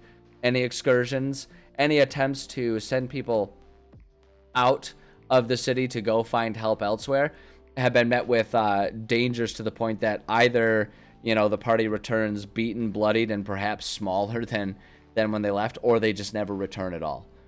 And they have never received any word from any of the other cities. So as far as the people of Rhodanos are aware, they're the last surviving people on this in this world, and they are kind of in dire straits. The other flip side of that is too, particularly from Bepamat here, but also any other city that tried to send in ships from here. Anyone trying to enter this area kind of meets the same issues, where it's just too dangerous and people either die or run away from the area because they know they will die. So as far as everyone else is aware too, the city of Rhodanos is a dead city, and it's lost like the rest of the Lost Lands. So it's a very, very isolated setting. And it kind of takes place in like a northern, Winterfell-esque place. But I always defend myself. It's not meant to be a copy of Winterfell. While certainly George R.R. Martin started writing, the Song of Fire and Ice before I started doing this, I had not read said books or watched said shows until well after I had started creating my world. So it's conversion to evolution, not copycatting. Like, it matters because there's a million other things that I do blatantly copy, and I'm really not ashamed of it. Like Chernobyl after the first week, yeah. In many ways, yes. It's like Chernobyl, where there's like these magical effects that cause, and that's just sort of the explanation for why there can be so many weird monstrous creatures from other realms, originating from other realms, wandering around in the mortal plane. So, Winterfell's fucking shack. Honestly, Rhodanos is not doing much better these days. But yeah, so that's kind of the setting here. That's the setting. We can zoom in our map a little bit here. The whole campaign is going to take place within this hex, of land. When we get into our more detailed map, which I'll pull up here, this is our working map here. This is kind of what like the full map looks like. But you can see with our region, we kind of have the forest encroaching down a little bit. Like all of these, I like to imagine the maps as being kind of more so the approach that, old school map makers would have, which is that they don't have like GPS satellite to get exact measurements down. So it's like, they know that the forest goes down there, but then within the hex, it's like within the hex map over here, they just show it being way up there. It's kind of like, forest is kind of like it's in the north. Whatever. It's all about the style rather than the actual direct,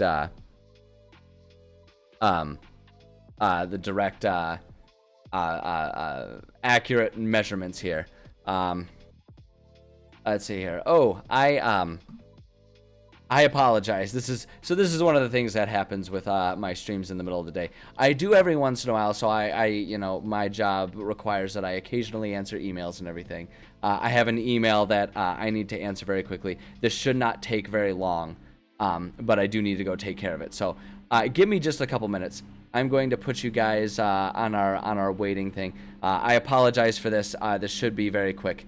I'll be right back. I'm sorry. I hate when I have to do this. But this should be a quick one to take care of. So I'll be back, and when I get back, we'll do some writing. So I appreciate your patience.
Alright, y'all, I'm back. I appreciate your patience. Sorry about that. I mean, every now and then I actually have to do something important with my life. And when it does, I gotta get it done. But we're all good to go. Everything's taken care of. That was a quick and easy one. Thank goodness. Oh my goodness, thank goodness. It's always a miracle when work stuff is quick and easy. And I feel like it doesn't matter what your job is, doesn't matter what you do, it doesn't matter how, like, you know, none of it matters. If a work thing is quick and easy to take care of, that is good news. Hi, kitty. Do you want to come back up? Come here.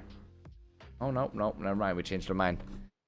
They changed our mind because we can hear the lawnmower going outside. Oh, okay. You're gonna need to decide. None of this kitty cat waffling stuff that cats always do, where they're like, maybe I want it and maybe I don't. Either you're coming up here, or I'm gonna start ignoring your asks to come up here. Hey, want to come up or not? You can look out the window from up on the desk. You can still watch the lawnmower. I just need to know if you're coming up now or not. Hey, boy. Are you coming up?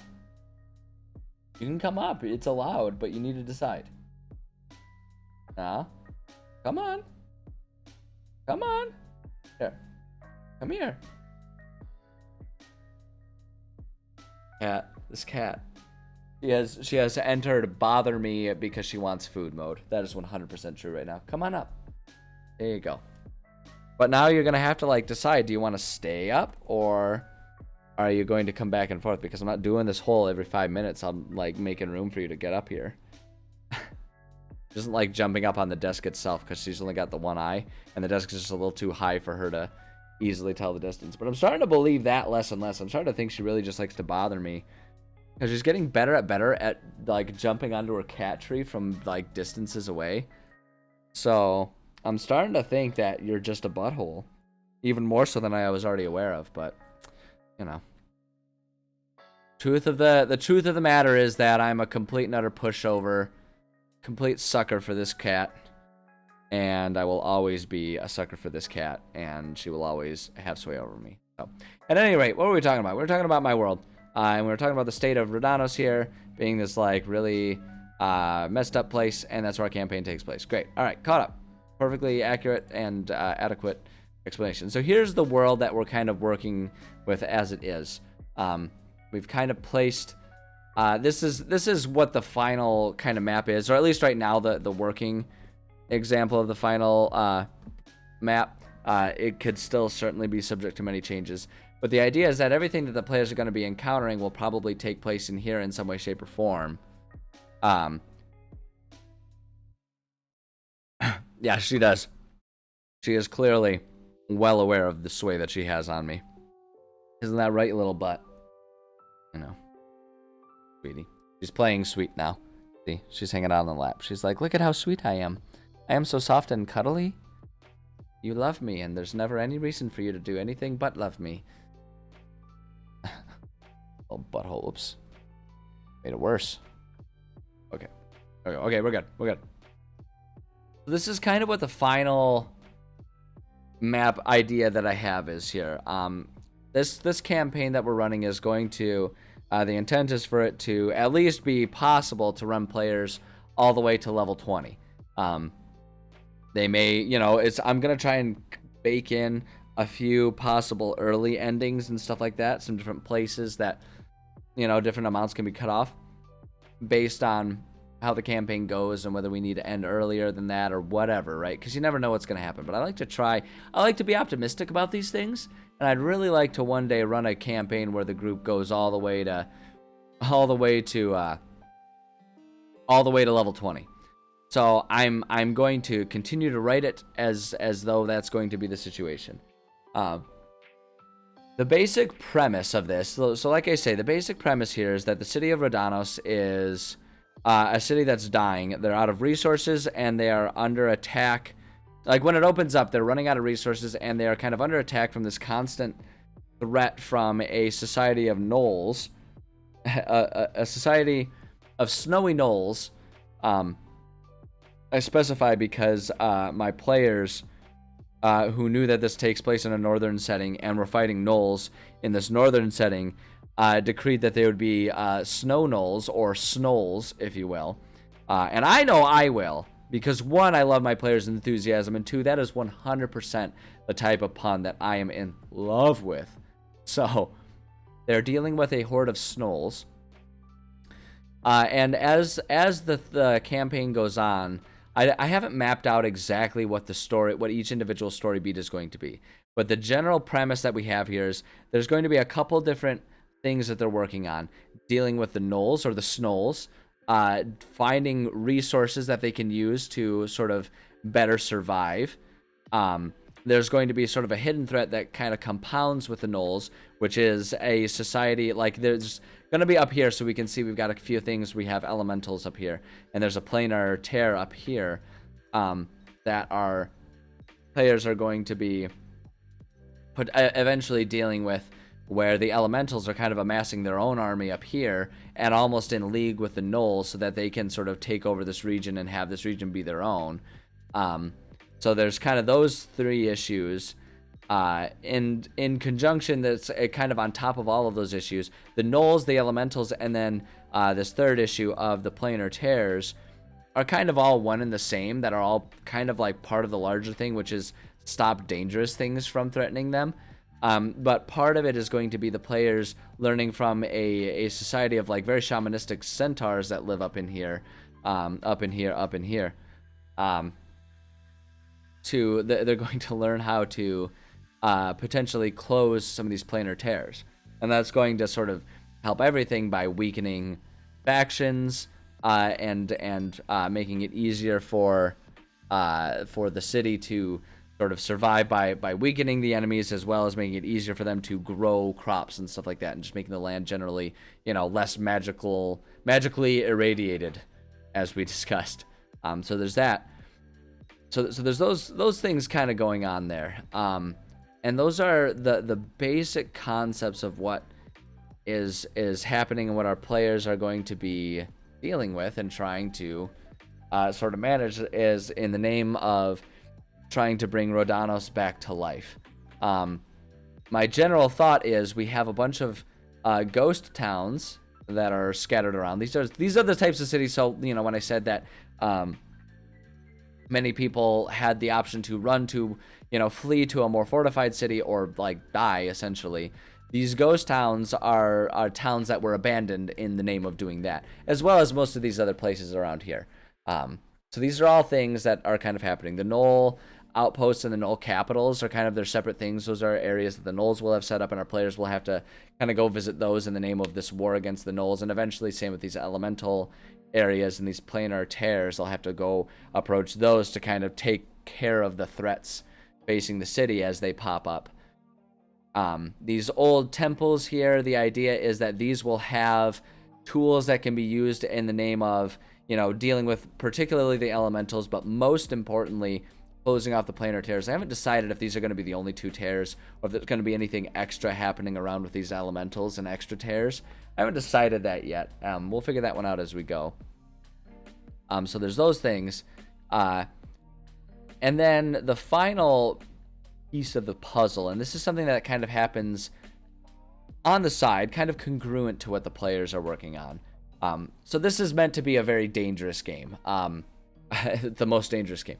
Now, I mean, kind of, I guess. Like, if they hunt gnolls, they're kind of sentient. It's kind of the most dangerous game. Look, I'm gonna step aside from human hunting here. We're gonna get off that topic.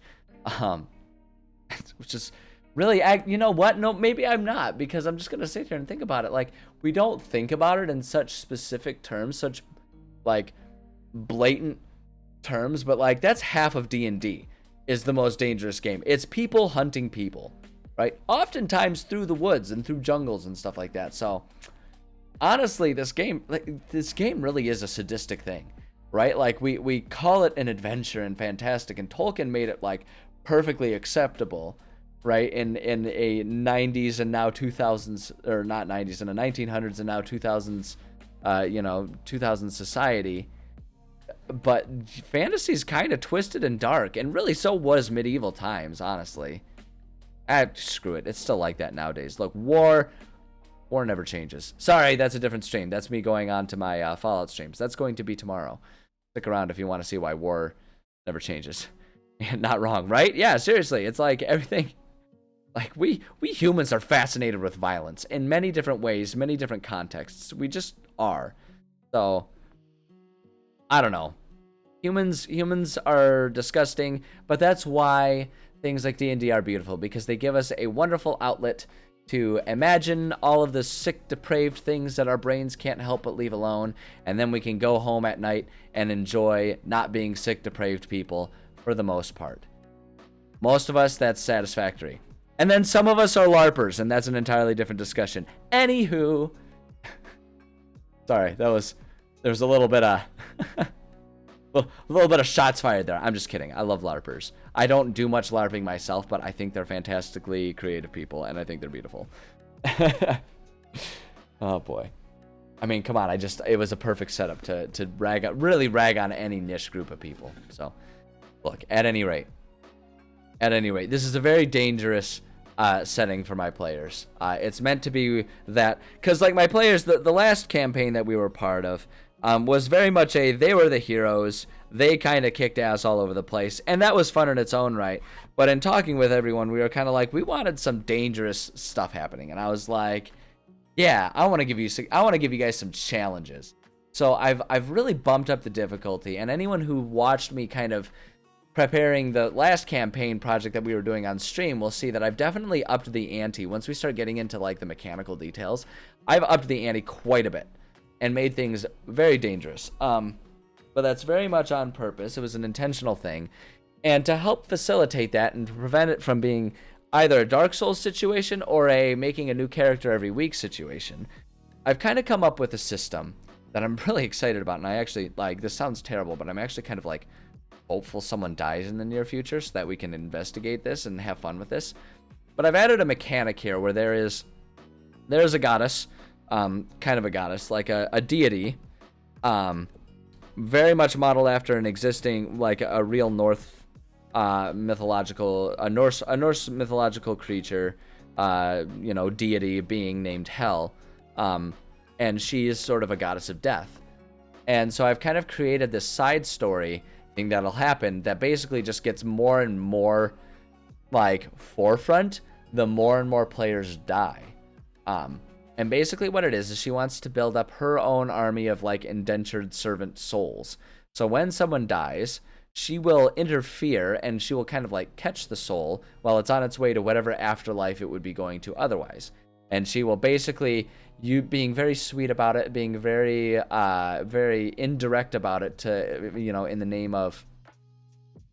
name of tricking people, she will offer them the chance to return to life. Basically, she's going to appeal to them like by kind of trying to convince them that they're in a Gandalf situation, right? Where it's like, no, your job isn't done. You still have important work to do. I will send you back so that you can do that important work, right? Without really, like, she'll kind of like dance around the fact that in exchange, she gains influence over their soul. And the idea is every time a player dies, if they choose to be resurrected, that character will be a little bit more indentured to Hel, right? Until, if it happens enough times, their soul is now unable to leave her presence, and she is, so basically she was displaced from her ethereal realm into the mortal realm and has decided to just like build up her own army here. And so she's kind of got this domain here, and after you die enough times, you will be trapped here. Your soul will be unable to leave. And then it can kind of become a fun thing where, does everyone leave that character for dead and say like, oh, well, that's game over? Or do they know enough about the situation, and do they care enough to mount a rescue, right? And so there's kind of this like side mission happening. And that's kind of what's happening. And there's fun effects too, where it's like the more influence she has over their soul, the more actual tangible effects will happen on the player's character when they're revived. Like, so when they're revived, they gain a level automatically. So it's like they gain strength so they can be better, right? And so it's like that kind of plays into the like benefits that she offers them. But the flip side is like they will slowly basically become more and more undead while they're alive. So that whole thing is going on there, and that will need a lot of fleshing out. But that, like, we've already kind of established what the rules are for that, and the only remaining thing to flesh out is if they decide to storm her castle, in which case this is the one thing that I'm not going to plan out ahead of time, because usually when I plan out a module, I plan everything ahead of time, because things will grant different clues which will unlock different steps there, which means that even without like being an explicit railroad, you can kind of direct the way they go, so you can direct the difficulty. With this one, it's really just going to depend on when or if they decide they want to storm that castle, in which case it will be wildly different. So like I might have some maps made out, but in terms of like planning out what the enemies are, we're going to save that one for later. But that's kind of like the side story that's happening there. So we want to remain aware of that, but we're not going to be working on that for a little while. So let's see. I got to catch up with chat. Hold on. I'm sorry. I think you're worthy of living once, let alone twice, right? Let alone, like, can you imagine the absolute narcissism that would be there for anyone to accept she will offer it 4 whole times, and it's on the 5th time that you die that she's like, ha, you know, I put a spell on you and now you're mine. Cue Bette Midler and the rest of the wonderful ladies from Hocus Pocus singing songs for us. Swoon. Moving on. How's it going, Orange? Good to see you here.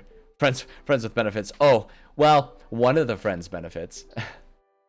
different friends benefit at different things. But really, honestly, if I'm to believe like sitcom tropes and movie tropes in those scenarios, that's kind of always the situation. Do I have a voice picked out for hell yet, or am I gonna wing it? Ooh, that's a good question. That's a real good question. I haven't thought about it.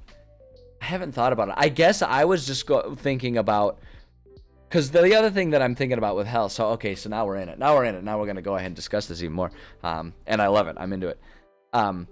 My thought with like what will happen if a player is confronted with hell here, is that she is going to in many ways sort of disguise herself, right? So because we're talking about a deity, right? We're talking about a deity that has a lot of magical power that is kind of like very loose fit and doesn't follow the same restrictions that like a player's magic would follow, right?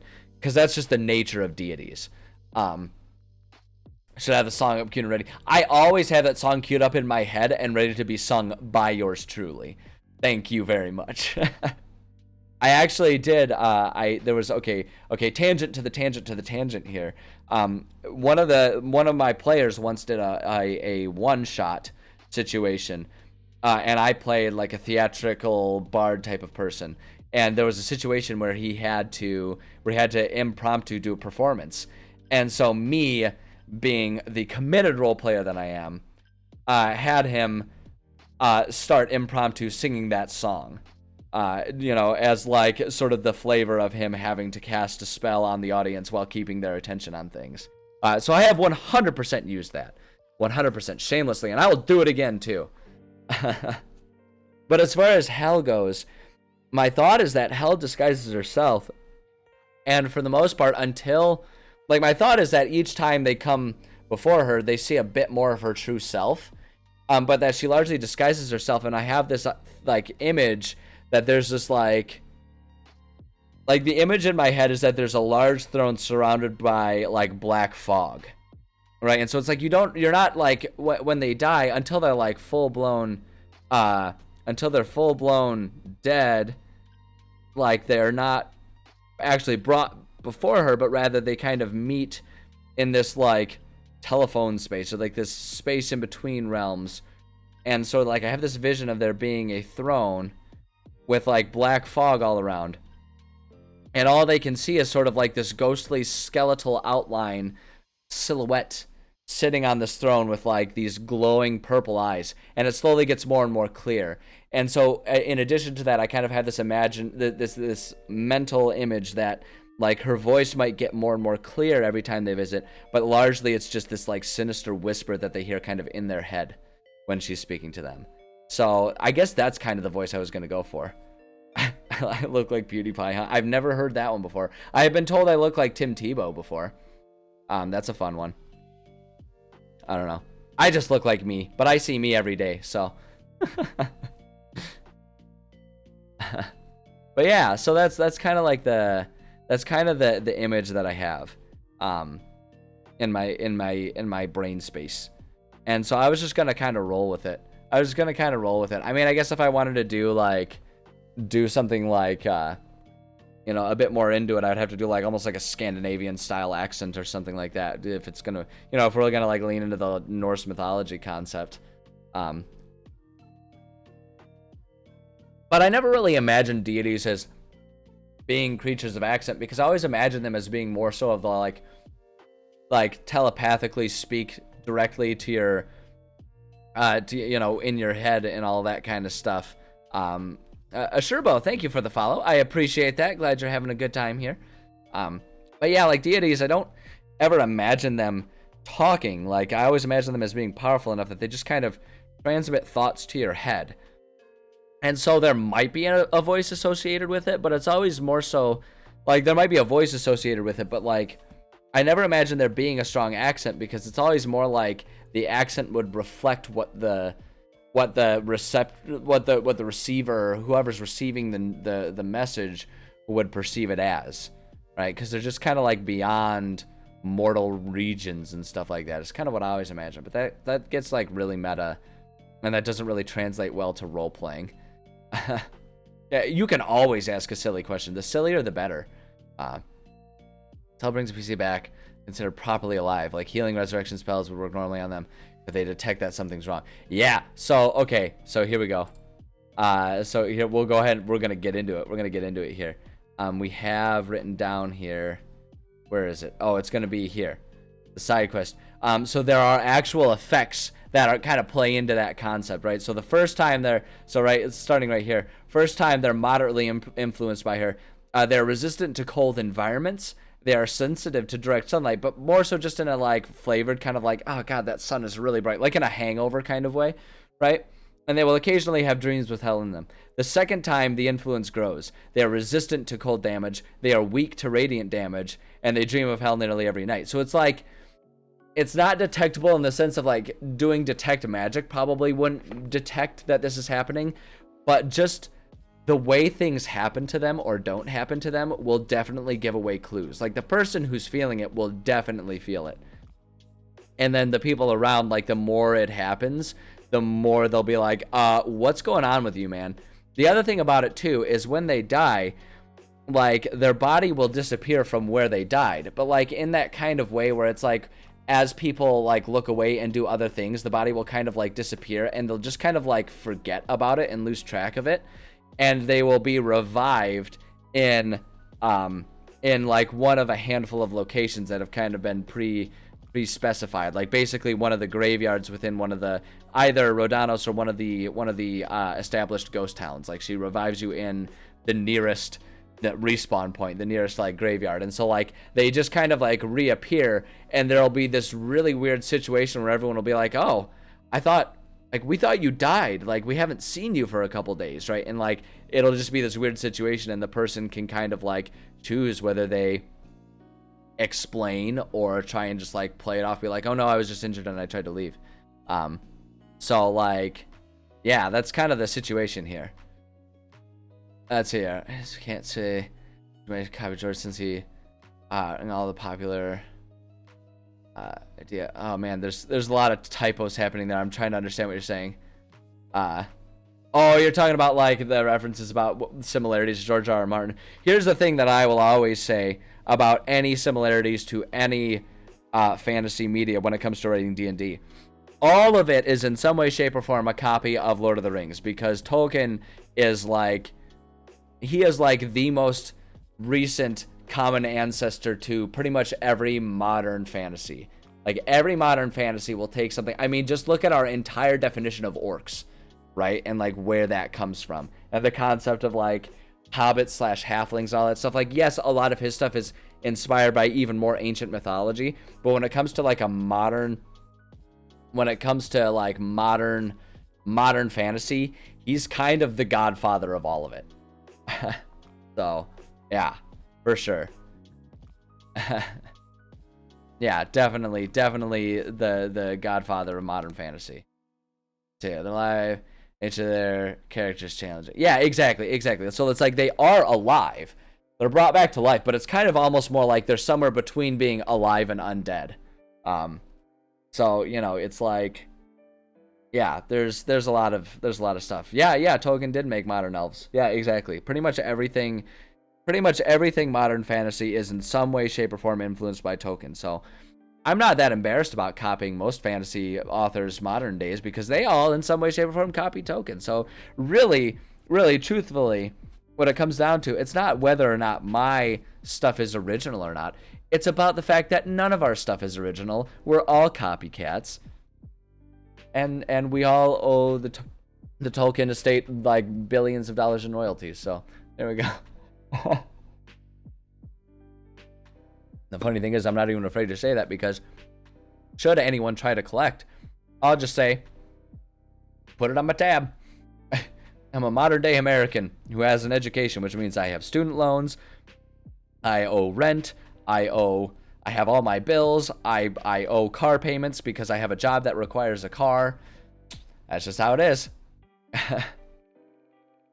Subscribe to the whole, there are only 7 stories being told in the world. Yeah, absolutely. I mean, like when you break down stories to like the basics, yeah, there's like 6 or 7 story templates that exist. And everything is just a variation of them, because there's like only so many chains of events that make sense to the human mind, because there's only so many things that like happen in life. Like the details are infinitely variable, but when it comes to just like the progress of things, it's always like, is there a hero? Is there a villain? You know, are they retrieving an object? Are they saving a person? Like there are just so many things. To the day of cavemen. Or still that far back. Yeah, exactly. And even they're just copying nature. So it's like, really, there are no ideas. And if you really want to get metaphysical about it, there are all those arguments about the fact that there are such things as temporal delays, meaning much of what we do is based on instinct that we learn over time, which means that even when we think we're doing free will, much of it is impacted by just the way our subconscious reacts to situations around us, which means there's a certain degree of predetermined reaction and lack of choice to everything we do, which means nothing is my fault. I am not in control of myself. Booyah, I can get away with anything. So if you really want to get deep into it, we can do that. But here's what I will also say. I do not feel like having an existential crisis today, so I'm going to back away from this subject, lock it in a box up there, throw away the key, and just willfully choose ignorant bliss. Great. Glad we settled that. Holy crap. Oh, man. I love tangents. If you haven't gathered, I really love tangents. Nothing important. We were just discussing the nature of free will and whether it exists or not. Nothing significant, Asherbo. Don't worry about it. The hell are we working on? Oh yeah, so I was discussing, we were discussing hell, but what I'd like to do is work a little bit more on our campaign. So I was gonna have us do just a little bit of like making sure our session prep is taken care of. Largely the session prep for tonight is good to go. And again, so here's where I'll say, if there are any of my players that are hiding out in the audience there in some way, shape, or form that I'm not aware of, especially because I just don't pay attention to viewer lists or anything like that because it's too distracting. All right. Anyone, if there are any of my players out there, Crypt Keeper, thank you for the follow. I appreciate that. Glad you're having a good time. But if any of my players are in the audience, y'all best either log off now and stop watching, or be ready to make a very conscious effort to not metagame, because we are going to discuss tonight's session prep. So if I suspect any of you are cheating, I'm giving you disadvantage on everything that happens and laughing when you cry at how quickly you die. Because especially since we've all gone over the fact that when you die, it really just triggers a side quest that can span the entire campaign. So, I mean, ultimately, it's basically, it's not that you're spoiling things. You're basically turning it into a choose your own adventure. So, you know, I guess it doesn't matter. Do whatever you want to do. You have free will. Oh my god. Look at that callback right there. I wasn't even trying to do it. I'm trying to tell you about my world. We already kind of went into a little bit of the discussion of the world, but I will give you the really quick cliff notes. I'll give the really fast quick notes so then we can kind of get into working on some more writing. This is my world. This is the world of Zaoria. It's a post-apocalyptic fantasy world. There was an event where a whole bunch of stuff went wrong, and the world is largely extremely dangerous except for about 12 fortified cities. Campaign takes place in one of these cities, city of Rhodanus here. This is the one that's faring the worst of all of the cities, and it is largely, and the people in it expect that their city, unless they can do something to survive better in this dangerous world, they will die out within the next couple generations. Our players are in a campaign that will, if they are successful throughout the campaign, help to change that and save the city. That is an extremely fast cliff notes of it. If you want more detail, what you can do is you can just sort of like write down what time this campaign is, or not, what time the stream is at right now. When the stream is over, I will upload the VOD to my YouTube. Go a half hour to an hour before before right now in the VOD, and then you can get a more detailed description of it. But I want to keep us going here. That is like an extremely unfair and unhelpful cliff notes of the campaign as it is, and my world as it is. You're both a DM and a PC. Oh boy, yeah, that would definitely make it tough to avoid metagaming. That sounds really different. Why did I? I didn't mean to. There we go. Okay, I'm sorry. I started doing my map making quick keys, and that doesn't help us here. There we go. Is that too small? No, I think that's a good size. So I think as far as session prep for tonight goes, I actually think I'm all set, which makes me feel really good. Because my players are about to deal with, you can kind of see how I set up my notes here. And in fact, I can even, let me pull up the map that we're going to be using tonight. Should be this one right here. Loading, low adding. Here we go. Yeah, so here's our battle map. Basically what's happening at this stage in this campaign, it's very early in this campaign. Our players are part of the basics of within the city. It's expected that all able-bodied individuals, when there's an emergency, when they're being attacked by this Gnoll army that's threatening the city, it's expected that pretty much anyone who's able-bodied will help with the defense of that city. Everyone's been assigned a certain area. That's how we throw our players into it. They are partway through sort of defending this region here, this part of the street that's their sort of assigned quadrant to defend of the city. And they are working on trying to clear out some of these shops with gnolls. They are about to face, this is going to be fun, and this is where it gets interesting with all of that side mission about like what happens if they die. They are about to face the toughest battle that I have within this battle, within this arena at large.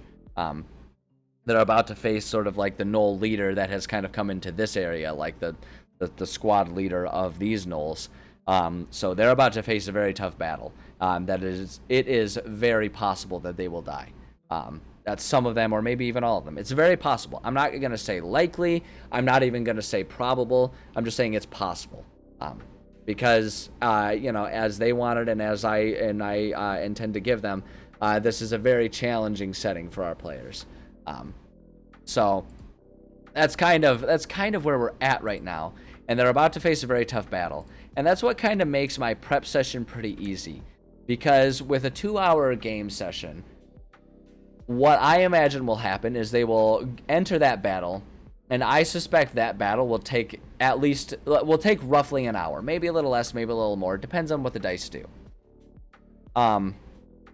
What happens? Can the gnolls be befriended? At large throughout the campaign, possibly, depending on what they do. Like any sentient creature can be befriended. In this scenario, no. This is a very obvious war scenario. These gnolls are attacking the city, intending to kill and take over the city if possible. They have their own goals. They're actually not that concerned with fully taking over the city right now. They're just weakening it as part of a larger siege situation. But our players don't really know that yet. So, players, if you're not there, that's your first bit of metagame to have to avoid. But yeah, so our snow gnolls, or snolls, in this scenario, not likely to be befriended. Throughout the campaign at large, they will run into them. But right now, they're dealing with the army, and the army at large is very much like they're bloodthirsty. They are happy to do any attacking. They love looting and getting their spoils of war. So these guys, not so much. Later on, when they go to other areas, they might find some gnoll refugees. They might find a small encampment of like friendly defecting gnolls and all that kind of stuff. So there will be plenty of potential opportunities for that. But here, not quite. I have a 1 hour short rest in between battles. So that's part of how I run my games, is I kind of leave it up to players and how they want to do it when it comes to short rests and long rests and all that kind of stuff. But it's a living world. So I give them an arena like this that has sort of like 10 areas with multiple small bite-sized battles inside. If they want to run from battle to battle, they can, right? But if they need to take any sort of rest, they can do that as well. But there are consequences to the amount of time that passes, right? So if they take lots of rests in between these battles, because the gnolls are looting the different shops, like they have managed to to clear out one of these shops and kind of barricade it and turn it into a base. And so they do occasionally go back and take rests to bandage up wounds and stuff. But if they do, that gives the gnolls here more time to impact this city. And this is something that, again, they don't know this yet, but basically the longer it takes for them to clear out the city and make everything safe again, the more likely it is that, because they're right now in one of the shopping districts where many of their shops that they're going to be able to use throughout the campaign are. So the longer it takes for them to do that, the worse the inventory at the shops are going to be for a long time, and it's possible that some of the shops will even be closed, because if they take so long, the shopkeepers will potentially die. So it's like, they can take rests whenever they want, but I make sure there are consequences, because I don't like when players are just able to be like, all right, we kill these guys and take a rest before going to the next room. We kill this and we'd like to take a long rest and sleep for the night, right? And so it's like, I don't take away their ability to take short or long rests whenever they want, but if they take time doing things, then there are consequences. I've done it in the past where if they're out on an excursion rather than in town, every long rest they take, like I actually have them have to keep track of their rations and all that kind of stuff. So it's like, if they take too many long rests, they will run out of rations and eventually start taking points of exhaustion. So they have to really think wisely about how they prepare to go out, how long they're out doing things, how much stuff they cram in between long rests or short rests and stuff like that. So I give them as many rests as they want, but it's up to them to use them, and there are consequences, and they've sort of come to understand that there will be, they may not know what they are, but there will probably be some sort of consequence for taking a short rest. And the fun part about it is there isn't always an actual tangible effect depending on what they've accomplished and what the actual current threats are. I just make sure my world is a living one, and that the NPCs, the enemies and friends alike of the NPCs will react and do what they're going to do in that time while the players are doing what they're doing in that. So that's kind of how I handle it. That's how I like to run my games, and my players seem to like doing it, so I just kind of go with it. I go with it for them. It's not as like rule heavy. It's a bit more of a role play approach to handling things, but that's what we prefer as a group. So that's kind of what we stick to. So, grain of salt, your mileage may vary, but that's kind of that's what my approach is to these types of things. But yeah, so I think I'm good with prep, because there are still a few other battles happening here. I imagine it'll take roughly an hour for this battle, and depending on how that battle goes and all that kind of stuff, I always also retain, as a DM, I am more than happy to throw audibles. if I have accidentally made something too difficult, I may have it, like, I may nix one or two of the fights that could potentially happen in some of these rooms, right? So they still have, like, these 3 buildings to have to, like, technically clear out. They haven't done anything up here. So there are these 3 buildings that are still, like, as I've written it, being looted. But since they're about to go into the toughest battle that I've set in this one, depending on how they do with that, and depending on where they're sitting as far as their experience points and all that kind of stuff, and like what they accomplish, the lives they save from the people and stuff like that, I may go ahead and call that good. And like the audible that I have prepared is the gnolls will eventually hear a horn that calls for their retreat. And basically what's happening is they're retreating to an encampment that they've set up outside the city to have a more long-form siege. So the idea is that the gnolls are trying to sort of play a bit of a long game overtake of this city so that they can claim the city. And so they've gone in there, kind of waged a big, immediate, like, harsh, upfront attack on the city to soften it, weaken it, destroy and steal as much of their goods and resources as possible, to then leave and set up siege outside of the city so that they can just kind of sit there and wait and slowly chip away until the city is theirs, is what the gnolls are attempting to do right now. So I may have the horns sound at any given time to sort of like give them a reprieve depending on how things happen. Like if we get through this battle and 2 of them die and are kind of going through that whole death scenario, there's a very good chance that I'll call the horn and keep it you know, keep an end to it there, so that way they can kind of progress and all that kind of stuff. So okay, I see we have a lot of chat stuff here. Let me catch up with this here. Clear out one of the shops and lure all of the orcs into the shop. Other party members will nail down the door. Drop all them on the doors. The orcs into the shop, escapes out the 2nd floor window. Burn the entire building down. Yeah. So like doing all kinds of stuff like that. That's part of the reason why I make these so big and complex without built-in rests, because that offers up players a lot more chances for creativity and stuff like that. And I like to see them come up with creative ways to make a daunting situation easier than just like go in and kill. Like the players for this series have kind of taken to a generalized pattern of they have a couple people kick down the front door to distract enemies while having some people posted up on the windows to start doing ranged attacks. So that way they can hit them from a bunch of different sides and not all be, and kind of all be outside the building, and essentially have trapped the enemies within the building so that they can just kind of like hit them all inside and do it that way. Because they don't really want to burn down a lot of the shops, because many of these are going to be shops that they're hoping to then use, and like these are property of their neighbors and stuff like that because they live in the city. They have started burning down this shop, and so they'll have to deal with that, and that'll be kind of a fun one. This one's an interesting one too, because this is the enchantment shop. So this is the shop that would make it easier for them to use like the runes that we open up our sessions, our writing sessions here on stream with. So like they have kind of already damaged some of their resources, so it'll be kind of fun. But that's what I mean when I say like a living thing. They used some fire magic and lit this on fire and weren't able to put it out, so it's like, all right, well, there's going to be a consequence, and that's fine. It just makes things interesting. So, but yeah, that's one of the reasons why I leave things open. Let's hear, Crypt Keeper, what do you got for me? On the M5 personally, my current campaign, first writer, and I've been in AAA game development for a decade. Oh wow, nice. So you got a lot of experience. And living worlds, in your own world now. I'm making money in town. Shots the campaign can start anywhere. Exactly. That's very similar to how I write my world. I have a general idea and understanding of what my whole world is. I write campaigns for small parts of the world, but basically what I'll do is I'll ask my players, I'll say like, what kind of setting do you want?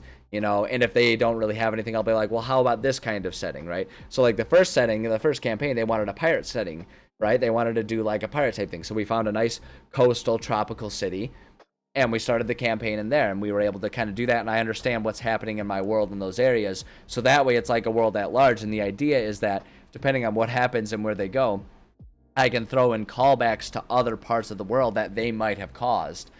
So it can be a fun, interesting thing like that. But yeah, living worlds are so much more fun. It makes things so much more interesting, I find, for players. If they can feel like their actions actually have reactions rather than being scripted. But yeah. I don't know, one day a month. CM has like, yeah. I'm really lucky that my players, we play once a week. We play online once a week, Monday nights. So if they're short sessions, only like 2 hours, But I actually really like that because it keeps us much more focused when we play. So we actually almost will get more done in a 2-hour session than we would have in a 4-hour session. And we play every week, mostly every week. I have to like cancel every now and then. Like I have to cancel next week's session because I need to guest teach a kickboxing class for our MMA guys at the gym that I'm a coach at. So, but yeah, that's kind of what we do. Let's see, what level are the PCs? Right now they are level 1. They're getting very close to level 2. If they succeed, during this battle, they will probably make it to level 2. Danny Larson, thank you for the raid. People coming in, welcome. Come on in, everybody. We're discussing my campaign. You guys are here. We're doing a little bit of session prep for my D&D game that I am DMing tonight. And then after that, once with whatever time's left, we're going to do a little bit of world building. So pile in. We're talking different DMing approaches and techniques and all that kind of stuff. So yes, welcome. Glad to have you here. Thank you for that raid, Danny. I appreciate that. It's been a while. Glad to see you here. Glad to see you again. So what was I talking about? I don't know. I got really excited because like people are here, and I'm like a puppy. I'm like, oh, people, oh boy. In my mind, I try to play it much more cool, but then I ruin it by discussing exactly what I'm feeling inside. So it's like, is he a cool guy or is he a spaz that's just really aware of it? Maybe a bit of both. Stream's going really well. We're having a good time. We've been getting a lot of creative stuff done. We've been talking a lot about sort of my homebrew world and all that kind of stuff. So it's been good. It's been really good. Thank you for asking. I appreciate that. Let's see. I gotta go back here. When Voltaire looking for a game, DM. Are you? Oh, you're looking for a DM? 'Cause like you're a player looking for a DM is what you're saying. And if that's the case, then I'm sure there's a DM somewhere. But the other thing about it is DMs are in very high demand. And that's where the term forever DM comes from, because we are always in demand.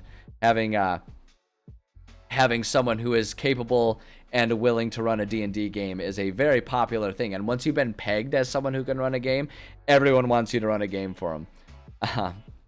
So, and like the thing for me too is, as a forever DM, I would love to DM 8 million games. Unfortunately, I do not have time to run more than one game right now. I'm a player in one game. I'm a player in a Pathfinder game, and I'm a DM for this D&D campaign. And I would love to DM more games. Unfortunately, I have a full-time job. I do all of the streaming. I have kind of a part-time job these days as a coach, and very few hours in between all of that stuff. Just don't want to run games anymore. Yeah. Oh man, I can relate. That's not true. I love being a DM. I absolutely love being God and power tripping all over the place. It's wonderful. I love being in charge and getting to tell people when their characters die. No, that's very adversarial. I do love DMing, but it's mostly because I love world building. World building is actually what got me into D&D. I was a world builder before I played D&D ever in my life, let alone was a DM. And so DMing gives me an outlet to share all of my world building that I just do as a hobby. So I love it. I would never give it up. But I am very glad that I have at least one game that I get to be a player in, because it is fun to be able to play and not have to be the one thinking and coming up with things. It is a very nice break, especially with as busy as my life is these days. So yeah, it is a lot. It is a lot of responsibility. It's a big challenge. But it's one that I love. But it's also one that I will never, it's because of how much of a challenge it is, I will never look down on someone who doesn't want to DM. Whether it's because they don't want to do it anymore or because they just don't have the energy to get started, I will never think less of someone for that. Because it is a lot of work. It is a lot of work, and it requires a certain type of interest and passion that not every person has, right? It's the same as like with my kickboxing coaching. I would never expect everyone who likes kickboxing to want to be a coach, because being a coach is an entirely different process than actually just being a kickboxer. So I never think less of people who don't want to be a coach and just let me do the coaching. That's why I'm happy to do it. So 5.5 years of knots in your mind, like as in like brain knots, like a muscle knot. So Yeah, no, it's good stuff. It's good stuff. But yeah, as far as sort of trying to bring it a little bit. Oh, notes. Gotcha. 5 years of notes. Yeah, I've got like 15 years of world building stuff going on in my world that I can dig in from. I've been doing this for a minute. Which is why I finally accepted that. Like, people kind of look to me as someone who knows about what's going on with like world building and DMing, and why I decided to start doing these streams so I could share all of this stuff. But on that, kind of getting it back on topic here. So for session prep, I think we're good for tonight because our players will have this one battle that might be a really big one. If they handle it with flying colors, we've got a few more battles that they haven't taken care of for this part of the campaign, this part of the module, if you will, as it's written. We've got that type of stuff that we can fall back on if we feel like we need more combat and they want more experience points to maybe sort of like overlevel themselves. Because by the end of this sequence, this is chapter 1, and by the end of the sequence, sort of progression-wise, I need them to be level 2, and they're almost there. So I'm not worried about them progressing well. So if like that feels like they've been beat up enough and they need a breather from all of this combat and stuff like that, we can go ahead and sound the horn where the Snolls, as we're calling the Snow Gnolls, the Snolls, will depart the city and kind of give them freedom to then enter the next phase of this campaign, which is like it's going to be the in-between chapters where before they go to the next section, basically what's going to happen is they're going to be able to get a breather. They're going to help assess the damage to the shops in the city, and they can even do some side quests to, if they want to hunt down a few straggling gnolls that got separated from their group, they can go for some hunts there. They can go on some rescue missions to try and save some citizens that might have gotten trapped or abandoned in various places, or injured. And they can also help with the rebuilding process if they want to expedite and maybe regain some of their shop resources available to them a chapter or two early by helping with the repair process. So we can fall back on that if we feel like we need a break from our combat stuff. We have that stuff prepared, and I know what to do for that. I've got that all fleshed out already. And the other thing that's nice about it too is we may even have extra stuff, because if any of the players die, then we can fall back on that sort of that non-death scenario we were talking about with Hell and the bringing back to life, in which case some or all of the characters, depending on how it goes, may wake up in the crypts of the city and then have to return to the city after like having been possibly witnessed as dying, right? So it'll be like, if that happens, then we have a ton of roleplay material ready to go. So honestly, I think depending on how things go, we might even have the next 2 or 3 sessions still already fleshed out. So I think we're good to go as far as session prep for tonight goes. I can basically just keep drawing from this part of the module as written, and we can just kind of move forward and do stuff as we need to. I don't think we're getting to the point that we're going to run into stuff that I don't have prepared yet. So that's a good feeling. That said, depending on how things go, we may only have one session left in this section before they're ready for the next section, depending on the decisions they make and what they want to do. So that's why I want to start doing a bit more world building and prep so we can start working on the next stuff. So that's what's next up on the docket. But first, I need to run to the bathroom, refresh my beverage because my throat's getting a little dry and a little sore from all this chit-chatting. Y'all are coming up with cool conversations and keeping me getting extra chatty today, which I love. Don't get me wrong. I love it. I love it. I love the questions. I love the comments. I love the ideas you guys have. I'm so stoked that I get to do an hour more of it. But first, I need to make pity whistles and get a new beverage, and then we will be back at it. So I appreciate your patience. Thank you for waiting, and I will be back very shortly. I will keep it very quick. I'll see you soon.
Alright, I'm back.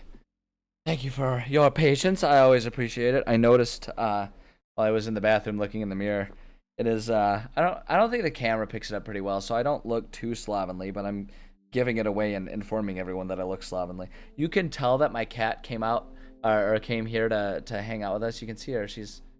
I gotta figure out. It's always a difficult thing to like maneuver your finger, like mirror. Right there, right there. I'm pointing right at her. You can see her sleeping on the chair there. But you can tell she came over to hang out for a little bit because my black shirt is now much more textured in appearance with cat hair. So, oh boy. I do my best to keep up with brushing her, but she's got a very rich coat. It's not like a thick, like long hair coat with like an undercoat or anything like that. It's a very rich coat. And she's calico, so there's a lot of white hair included with that. And I do my best to keep up with brushing her, but this time of year she does do a fair bit of shedding. Again, because I'm cheap and keep the AC low, so that way I can save money as is necessary in this economy. They have informed me that my rent will be going up significantly due to increased supply and demand. The assholes weren't even like they weren't even subtle about it. They were just like, yeah, inflation made it so that like supply and demand has changed and like everyone's charging more, so we're doing it too. Your rent's going up. It's like they didn't even try to hide it. They were such jerks. I was very TO'd. You can ask various people in my life who I talk to on a regular basis and discuss the issue with them. I was a very salty Sammy about it. Still am a salty Sammy about it, but I digress. I mean, yeah, exactly. Your rent is going up because we fucking can. Like, that's pretty much it. They didn't say it in that extent. Like, my favorite was there was a line. Okay, yeah, now we're on the soapbox. All right, here we go. Buckle up, kids. No, like, just to exemplify that's exactly what it was. One of the lines was essentially like they did the politically correct verbiage of it, of saying like, we encourage our residents to research inflation and rent prices in the area, as like a final sentence regarding them raising rent, which was basically them saying like, it was basically them arrogantly going, go ahead, try to find a place that's cheaper. Like that's what it was. That's all it was. I'm back in the day where $1 US is made of gold, like 5 ounces of gold. Right? Seriously. Oh my gosh. Just like the thing that I always think is funny about inflation, like I do understand how it happens, right? It's just a matter of like, as goods and services change, different things grow in high demand, which causes things that cost one thing to then cost more just because supply and demand balances. And that always trends in a more expensive way. And that's what inflation is, right? But the concept of inflation always amuses me because it's such like the value of a dollar is such an arbitrary thing when you think about it. Like if we just as a country were like, hey, we're going to go ahead and handle this inflation thing by just saying that like a cent is now worth $1. So now it's just like list all your stuff in cents and we could completely undo like inflation, but not really, right? It's like, it's just, I don't know. The economy is a weird thing and it bothers me when people act like there isn't anything we can do about it. But at any rate, $1 can get a very nice gun, right? Seriously. Yeah, things change. I understand that. And I don't typically like, and here's the thing. Final note I'm going to say before we just get back to some writing. Final note I'm going to say, if they had just said, hey, due to the way the economy is going, your rent is going to be this now. If you intend to renew your lease, let us know. If you don't, remember to give us 60 days, advance notice. End of story. If they had just done that, I would have been like, yep, I expected rent to go up because I did, because of inflation. I would have been like, yep, I kind of expected it to happen. But they went on this like 2-paragraph long tangent in a letter, trying and failing to justify a 17% raise in my rent. And I was like, listen here, okay, let's not try and act like this is a justifiable thing.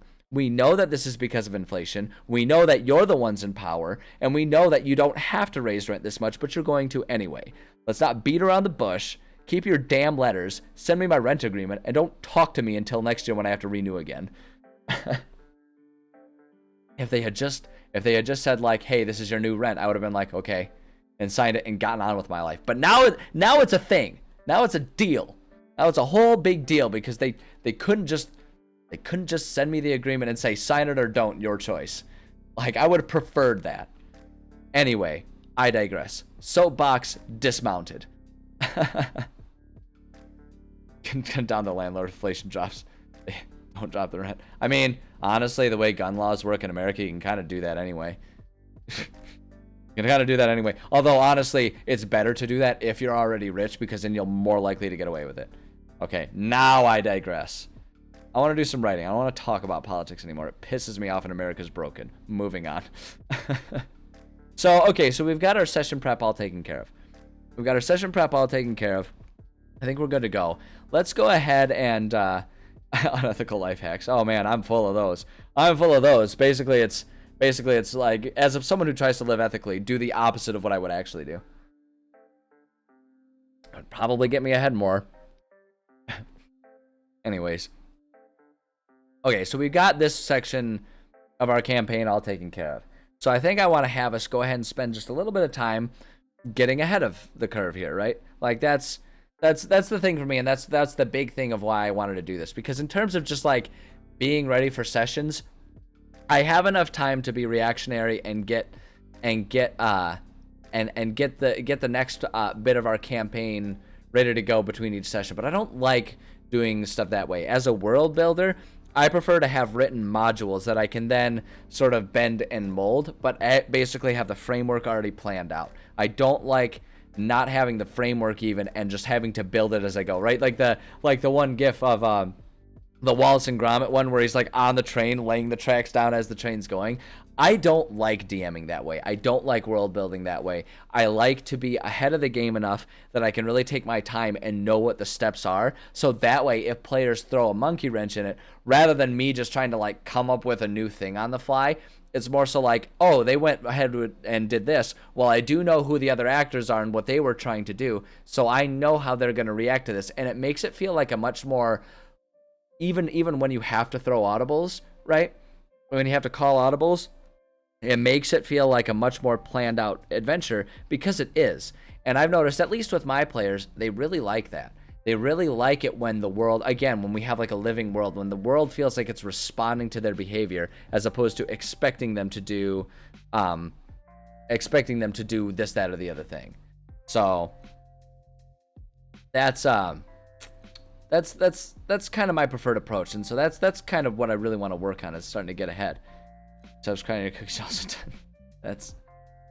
That borders on beyond unethical, and that's just dark and twisted life hacks. Life hack saw right there. Okay. So we're good with this one. I'm gonna close this. We don't even need to worry about saving it. We've already got that done.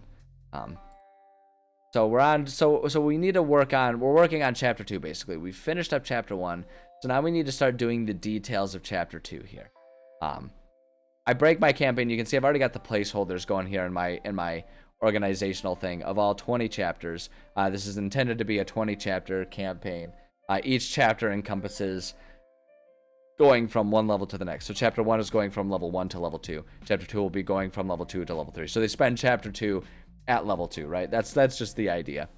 And that's kind of how I like to break things up, because it's easy to kind of guide players from chapter 1 to chapter 2, right? Because then within those chapters you can have things be very sandboxy, very open, and how they go about it, but then you can still kind of have a framework for where they're going, right? You can still kind of have an intended story, which is a really hard balance to strike, right? Because everyone likes open world and they like sandbox, but the fact is they only like that to a degree, because if it's too sandboxy, they don't know what to do. So the trick is to provide them with guidance, but like in a way that makes it so that they still feel like they're openly exploring. And the trick to doing that is to make sure that there are clues within smaller chunks, like have smaller sandboxes that lead you from one sandbox to the next. So they get to one sandbox, they can play around in there, and eventually they can amass enough clues that they can move on to the next one. And like what I find is helpful too is to maybe provide a couple clues or a couple different stepping off points, so that way they can like have more or less information, and different sets of information that they get can lead them to the next sandbox at different times. So that way it's like, even if they did the same module, it wouldn't go the same way every single time, because they would have different bits of information that might lead them in slightly different pathways along the same landmarks, so to speak. So at any rate, this is our section that we need to, that we're working on. And we last time we did manage to finish the map. So this is going to be the overall arena for this sandboxy thing. The basic premise of this chapter is going to be, so we talked about how they are, just kind of get it's less small and less detailed, but now we can kind of see the whole thing and see the size of it. We talked about how, like, right now in the campaign in chapter 1, they're fending off the Gnoll attack. As I said, eventually what's going to happen, depending on how they handle things and exactly what happens, eventually there will come a point when the Gnolls sort of retreat, and they're going to retreat back to this camp that they've set up outside of the castle. We have our castle wall here. You can see there are a couple thatched roofs that are meant to be the buildings inside of our wall. It's not actually that way. Like, the way we've got it, you can actually see it kind of in this map here, right? You can see we've got our city at large, and they have a large wall that most cities did when the unhinging happened, right? They built these big giant walls to help protect themselves, you know, because this is back in the day where just like a real tall wall was a difficult thing to overcome, right? Because you just had to have a big old ladder. You couldn't airdrop in or anything. So a wall meant something. So they developed this wall, and the idea is that the city is kind of on the wall interior, and the exterior here is kind of more so where their farmlands are. So it's not really accurate for this battle map for there to be roofs here, but I wanted to put that there just because it made it look less like some weird arbitrary like garden wall, just like separating dirt from dirt. It's like, you know, the city is on this side, just a visual cue. They're not going to do much in there. City's on that side, and then this is just outside the wall where we have our Gnolls who have set up sort of a camp to lay siege, right? They have a few different areas of tents. They have like a common area with like a big giant bonfire, you know, meant to like, and they have prisoners here, and the idea is that they'll kind of do psychological warfare. The Gnolls will probably be doing some like various torture and burning of people, things, you know, as villains do, as villains are wont to do from time to time. So there's that. They've got a couple encampments. They have a few more encampments up here, just little clusters, meant to be areas where players wanted to try and like stealth their way from like section to section to try and minimize like a full-blown raid from all of the Gnolls. They can try to go section to section. The idea is that like this might not be 100% accurate as far as distances go, right? There might be enough space here that as long as there's not like a huge screaming battle, like if we're just like, you know, there's some basic grunts and some like backstabbing and stuff going on, they could clear out one camp before going on to the next. And then there's also a few areas where they've got like their siege weapons. They've got like some catapults and trebuchets and ballistas and stuff like that set up over here, where they'll just like occasionally torment the city by flinging rocks and stuff. And, you know, as medieval warfare creatures are wont to do, as is tradition. So we've got kind of our arena here. And basically what's going to happen is our players are going to, like, the idea is that it's just like with fending off the city. There are multiple areas similar to this all over the place. And it's up to our players, you know, how they want to do it. But they are going to be tasked with handling this section while other guards and other, like, contingents are going off into other areas that are equally as overcome. So that's how we justify sending just our players to deal with this area rather than them with like a small army of people. It's like, no, the small army is handling all of it. You're just doing one part of it. So that's what their goal is going to be. They're going to have a few options for approaching this. They can just storm out the front, you know, the front gate and try to like just attack and charge, which is probably going to be the most difficult, but it'll probably put them in a position to handle some of the most difficult battles up front and taken care of. All right, that's one approach that they can take. Another approach is there are other exits to the city. They can kind of go up into the forest here, and they can try to sneak their way in through the forest to try and get a drop on some of the encampments up here, if they want to do that. And the third option is there are underground escape routes that had been established back in the day when the king wanted to be able to leave because it might be more safe outside of the city than inside, which is not the case anymore. So they haven't been doing it, right? But they there are escape tunnels, one of which leads out of this little cave right here. So if players want to, they can try and sneak in and then like sneak out right to where the prisoners are, and but also right around immediately where these guys are. So the idea is that their ultimate goal is to do their part to fend off the attacks here by handling this set of gnolls, and the idea is that once they've kind of done their part, the other companies will have done their part as well, sort of off screen, and the gnoll siege will have, at least for the time being, been fended off. They will retreat at large, is sort of the intended story plot line. A little scripted, as long as they are successful in their own ways, which they kind of will have, as many chances as they need to get it done if they need to. So it's a little scripted, but we're still early on, and things kind of have to be a little scripted when they're this low level because things are so much a survival horror situation anyway. So that's kind of what we're doing. Yeah, if you're tired, you go get yourself some sleep. I appreciate you stopping by, though. Glad you had a good time today. Hopefully we'll see you next time. But yeah, so that's kind of what this is going to be. And there's going to be a sort of my thought is that there's kind of 2 side quests for potential extra experience points that can be gained throughout it. Sorry, hold on. Work phone again. Boy, oh boy, Mondays, am I right? Talk about a Garfield moment. Sorry. This is such great entertainment. Aren't you guys so happy you're watching right now while I'm screwing on my work phone? Sorry, I got an email and I gotta check. I gotta check and make sure that it's not important. But my work phone is now spazzing out because they make us change our passwords like, every 2 days or whatever it is, what it feels like. Let's see here. Oh, I gotta think about a good password now. This is the fun part. There we go. This will be a good one. The trick when you have this many passwords. So here's a pro tip. I'm obviously not gonna tell you what my passwords are. Oh my gosh, it's making me do like my current password. So here's the trick. Sorry, once I finish typing this in. The trick is to have a set like system, like a pattern that you can change every time and makes it different every time, but is easy to remember every time. And so a good way to do it is to have like a small phrase that you change one word for every time, right? Or you have a code where there are like, you have like a certain phrase, but like you change up the combination of using like different types of leet speak or something like that, so you can remember which numbers and which letters have been flip-flopped at any given time or something like that.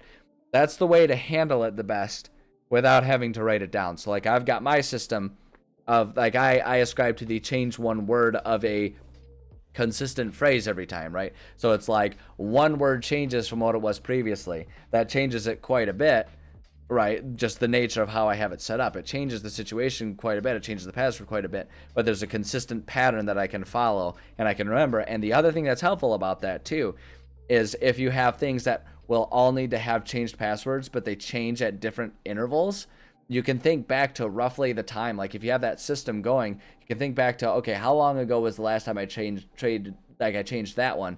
So you can know which one you were on for something else if you haven't used it for a while. So it helps me remember them. So that's my pro tip for passwords. Let's see here.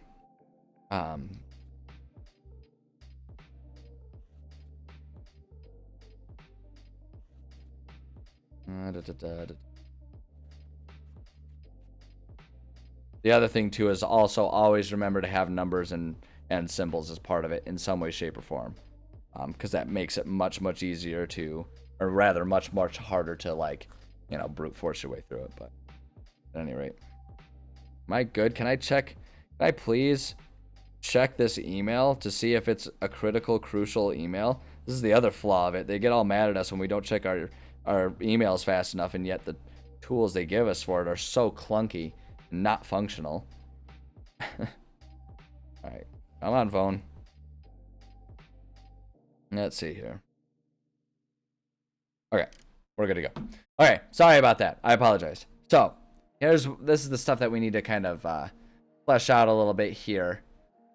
And,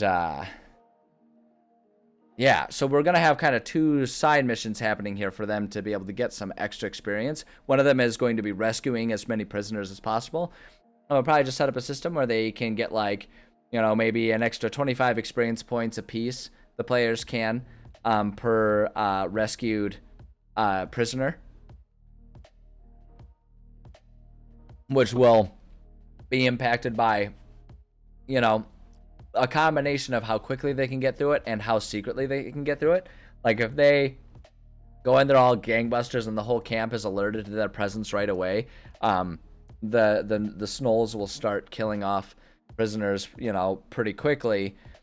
And the longer it takes, if it takes them a long time to get there, then there will be more time for them to die. Whereas if they can find a way to sneak in there and rescue them before the whole camp is even alerted, they can rescue all of them and get a lot of extra experience points. You know, so there's like that. And the other one is going to be regarding all of these siege engines. Depending on how they want to do it, there might be benefits for disabling them or even destroying them. You know, so that way it's like if the whole camp is alerted, they might go ahead and just like start as a retaliatory thing, start flinging and doing as much damage to the city, which then could have impacts for when they go back to the city next. So if they want to disable them, they can do that. But then the flip side of it is, if they find different ways to handle this thing, they might be in a situation where they can sort of salvage and commandeer these, which I'm intending to have be a beneficial thing for the city at large in future chapters, where if they've successfully helped build up the resources available in the city, then perhaps it'll be easier for them to fend off a future attack, or they can use some of those tools in other ways that'll make it so that they can, you know, have an easier time with other things. So like, these are the types of things that I mean when I say, you know, creating a living world. These are the types of things that can really make a world feel much more interesting and much more alive, for players. So these are the types of things I like to think about. Like I say, I don't even know exactly how the, you know, salvaging some trebuchets will come into play in the future, but I know I want to do that. So if we kind of plant that seed, there'll be a situation where a trebuchet will be useful. I mean, come on now, right? Maybe it's they save a ballista and they have a giant friend later on, and the giant just uses it like a crossbow. That would be rad. That'd be very Elden Ring of me if I did it that way. At any rate, so that's kind of what we're doing here. There is one thing I need to do. I do need to put in a few labels. I always put in, you want a text box here. I always make sure to put in just some basic oops, no, that's not what I wanted. I always just put in these little numbers, these little identifiers here. The idea being not that like these have to happen in any certain order. It's just that this way I can then have the number line up to my notes, so I know which area has which dangers and stuff like that, for the players to have to deal with. Just makes it easier to keep things organized. And my players have learned to not assume anything. Because like my players, when I first started doing this, they'd be like, oh geez guys, we're already at 10, we're already through this dungeon. It's like, no. I just go from top left, like I'm reading a book. I just go from top left to bottom right overall, like reading a book in terms of numbering the areas. You know, and it's just for reference, and then, you know, then they understand. They're like, oh, I always forget that. So you use the space button to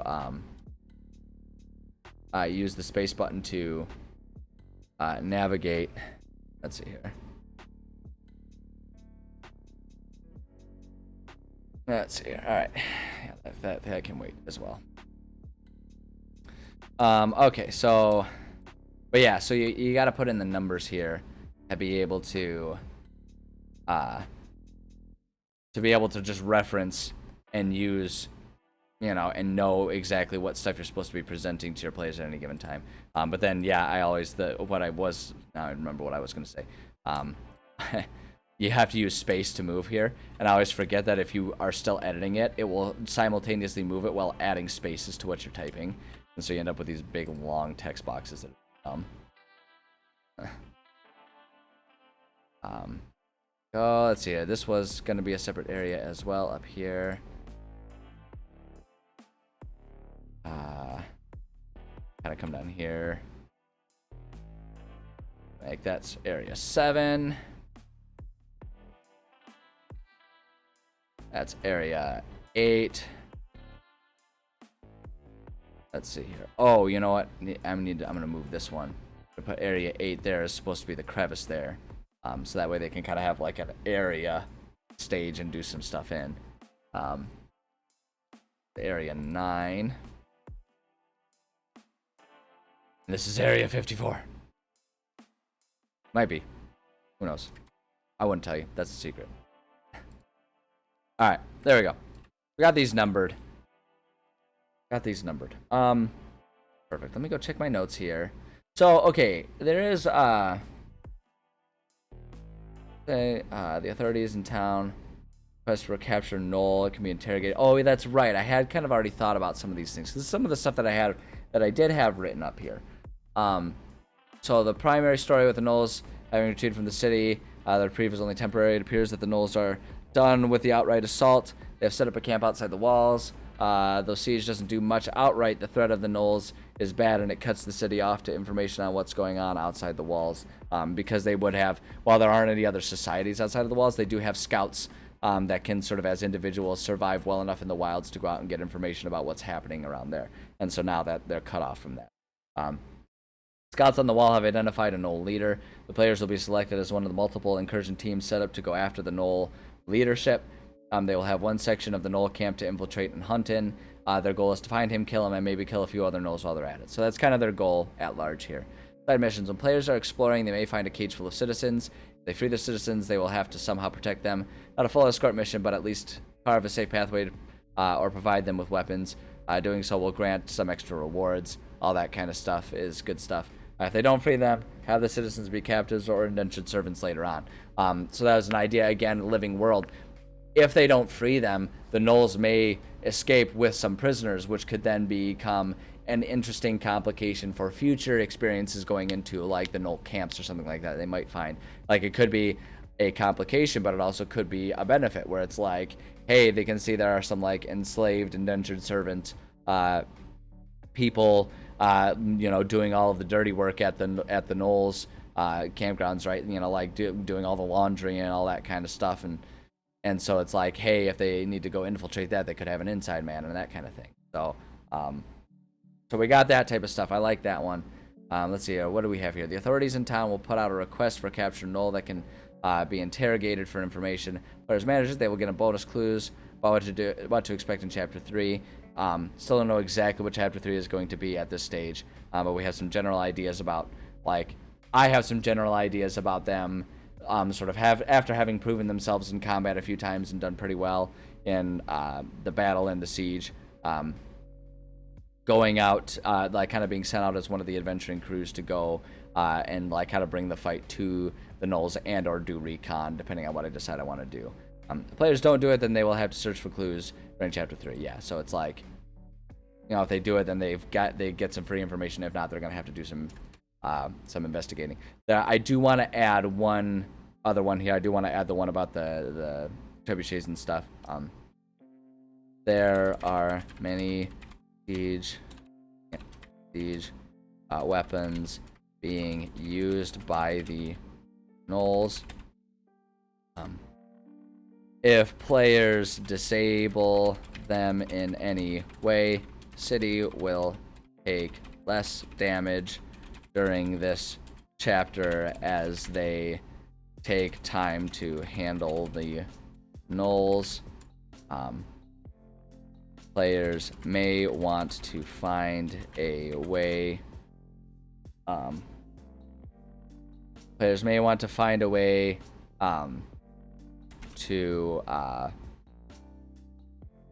do I want to say, to commandeer, maybe a good word for it, to commandeer some of these, which could be of use later in the campaign as part of the efforts to protect and save the city. Perfect. There we go. Okay, so I just wanted to add that a little bit there. And I'm actually happy I already had this stuff fleshed out. Okay. So actually with that, with the map done and labeled, and with all of this stuff kind of already fleshed out, I forgot that I had this fleshed out. So I actually feel a bit better about like where I am in terms of planning out chapter 2. We've got our history and everything like that.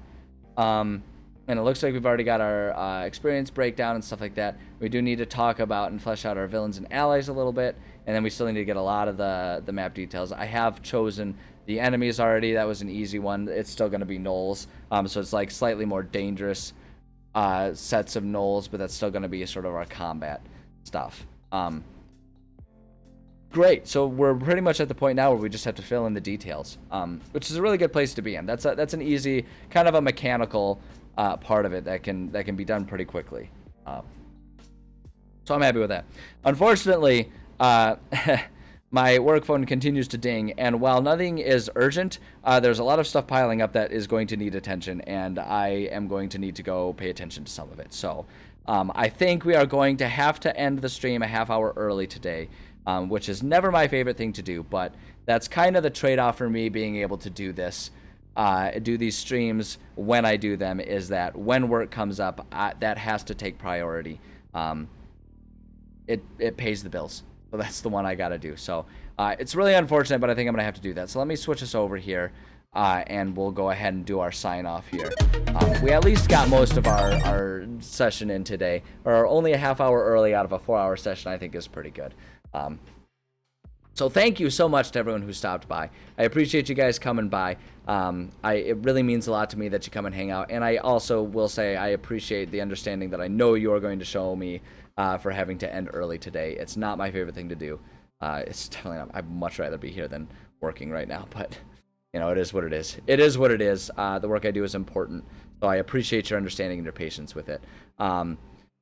Yeah, let's see here. Today is Monday. The rest of this week, so my usual streaming schedule is Monday, Tuesday, Thursday, Friday, 11:30 a.m. to 3:30 p.m., and that's Eastern time zone. Mondays and Thursdays are our usual writing stream times, and then Tuesdays and Fridays are when we do some video gaming. Right now we're playing through Fallout 2 as an overall project of playing through all of the Fallout games. So that's what we'll be doing tomorrow. This week, I will say, I can tell you right now, I will not be streaming on Thursday like I normally would. So this is the last writing stream this week. On Thursday, I have work stuff that is already pre-planned, and I know I'm going to be, like, I'm not even going to be around at that time. I have to be out and about in the field for work. So I will not be here Thursday. But as of right now, tomorrow and Friday, I should be here. I also do occasionally stream in the evenings. But that is not a guarantee. Those are very inconsistent times, dependent on the energy levels I have and the time that I have in the evenings. But if you want to stay connected, and if you want to get announcements when I do go live in the evenings, or even just during the days, there are a few ways to stay connected. I do have a Discord server. Anyone and everyone is welcome there. I love interacting with you guys there. We talked earlier about people sharing stuff, sharing homebrew ideas and stuff like that. If you want my feedback or you just want to discuss it. It's a great place for that kind of stuff, and I also put announcements about streams there. I have a Twitter, at EnviroStreams. I make sure to put up notices there when I'm going live, so it's a great way to stay connected. If you don't, if you prefer that to just Twitch notifications, that's an option for you. Some other ways to stay connected in general, I do have my Instagram, EnviroBoyStreams. I use that one as an outlet for stuff that I do that isn't stream related. So if you want to see, I talked about my kickboxing and stuff like that. So it's like if you want to see that kind of stuff that I get up to, or just lots of cat pics, that's a great way to stay connected. And I have my YouTube channel, EnviroBoy on YouTube, and that's where I put all my VODs. So like any replays, if you want to see other stuff that I've written, if you want to see other games that I played and all that stuff going back to pretty much the beginning of when I was streaming, that's a real good place for you to go check it out and see what's up there. And then there's one more. I do have a TikTok now, EnviroBoy on TikTok. Whenever there's clips from streams, I try to make sure there's at least like one clip from stream, so of like a particularly fun moment that happened in stream or whatever like that. But if you want to be part of that, so if you ever miss streams and you want to see if anything goofy happened, you can follow me on TikTok. I'm just using it for that, and I may use it for other things in the future, but I don't know how to use TikTok, and that's the one that I figured out, so I'm leaning into it right now. We might get more diverse in our TikToks as time goes on. But those are all the ways you can stay connected. And I think that's all of my announcements at this point in time. That's the rest that I got for you. So thank you so much again for stopping by. I'm sorry I got to stop a little early, but duty calls and all that kind of stuff, and just the duty. That's stupid. But yeah, so it is what it is. We got a lot of good stuff done today. I'm really happy with the work that we got done today. I'm really happy with the discussions that we had today. I just love streaming in general, and I really appreciate all you guys stopping by and making this a fun experience for me. You guys are an awesome audience, and I appreciate all of you. So enjoy the rest of your Monday. Hopefully I'll see you tomorrow for some Fallout. If not, maybe I'll see you later this week. Regardless of the next time I see you, though, I wish you well. Take care of yourselves, and I will catch you cats on the flip side. So I'll see you later.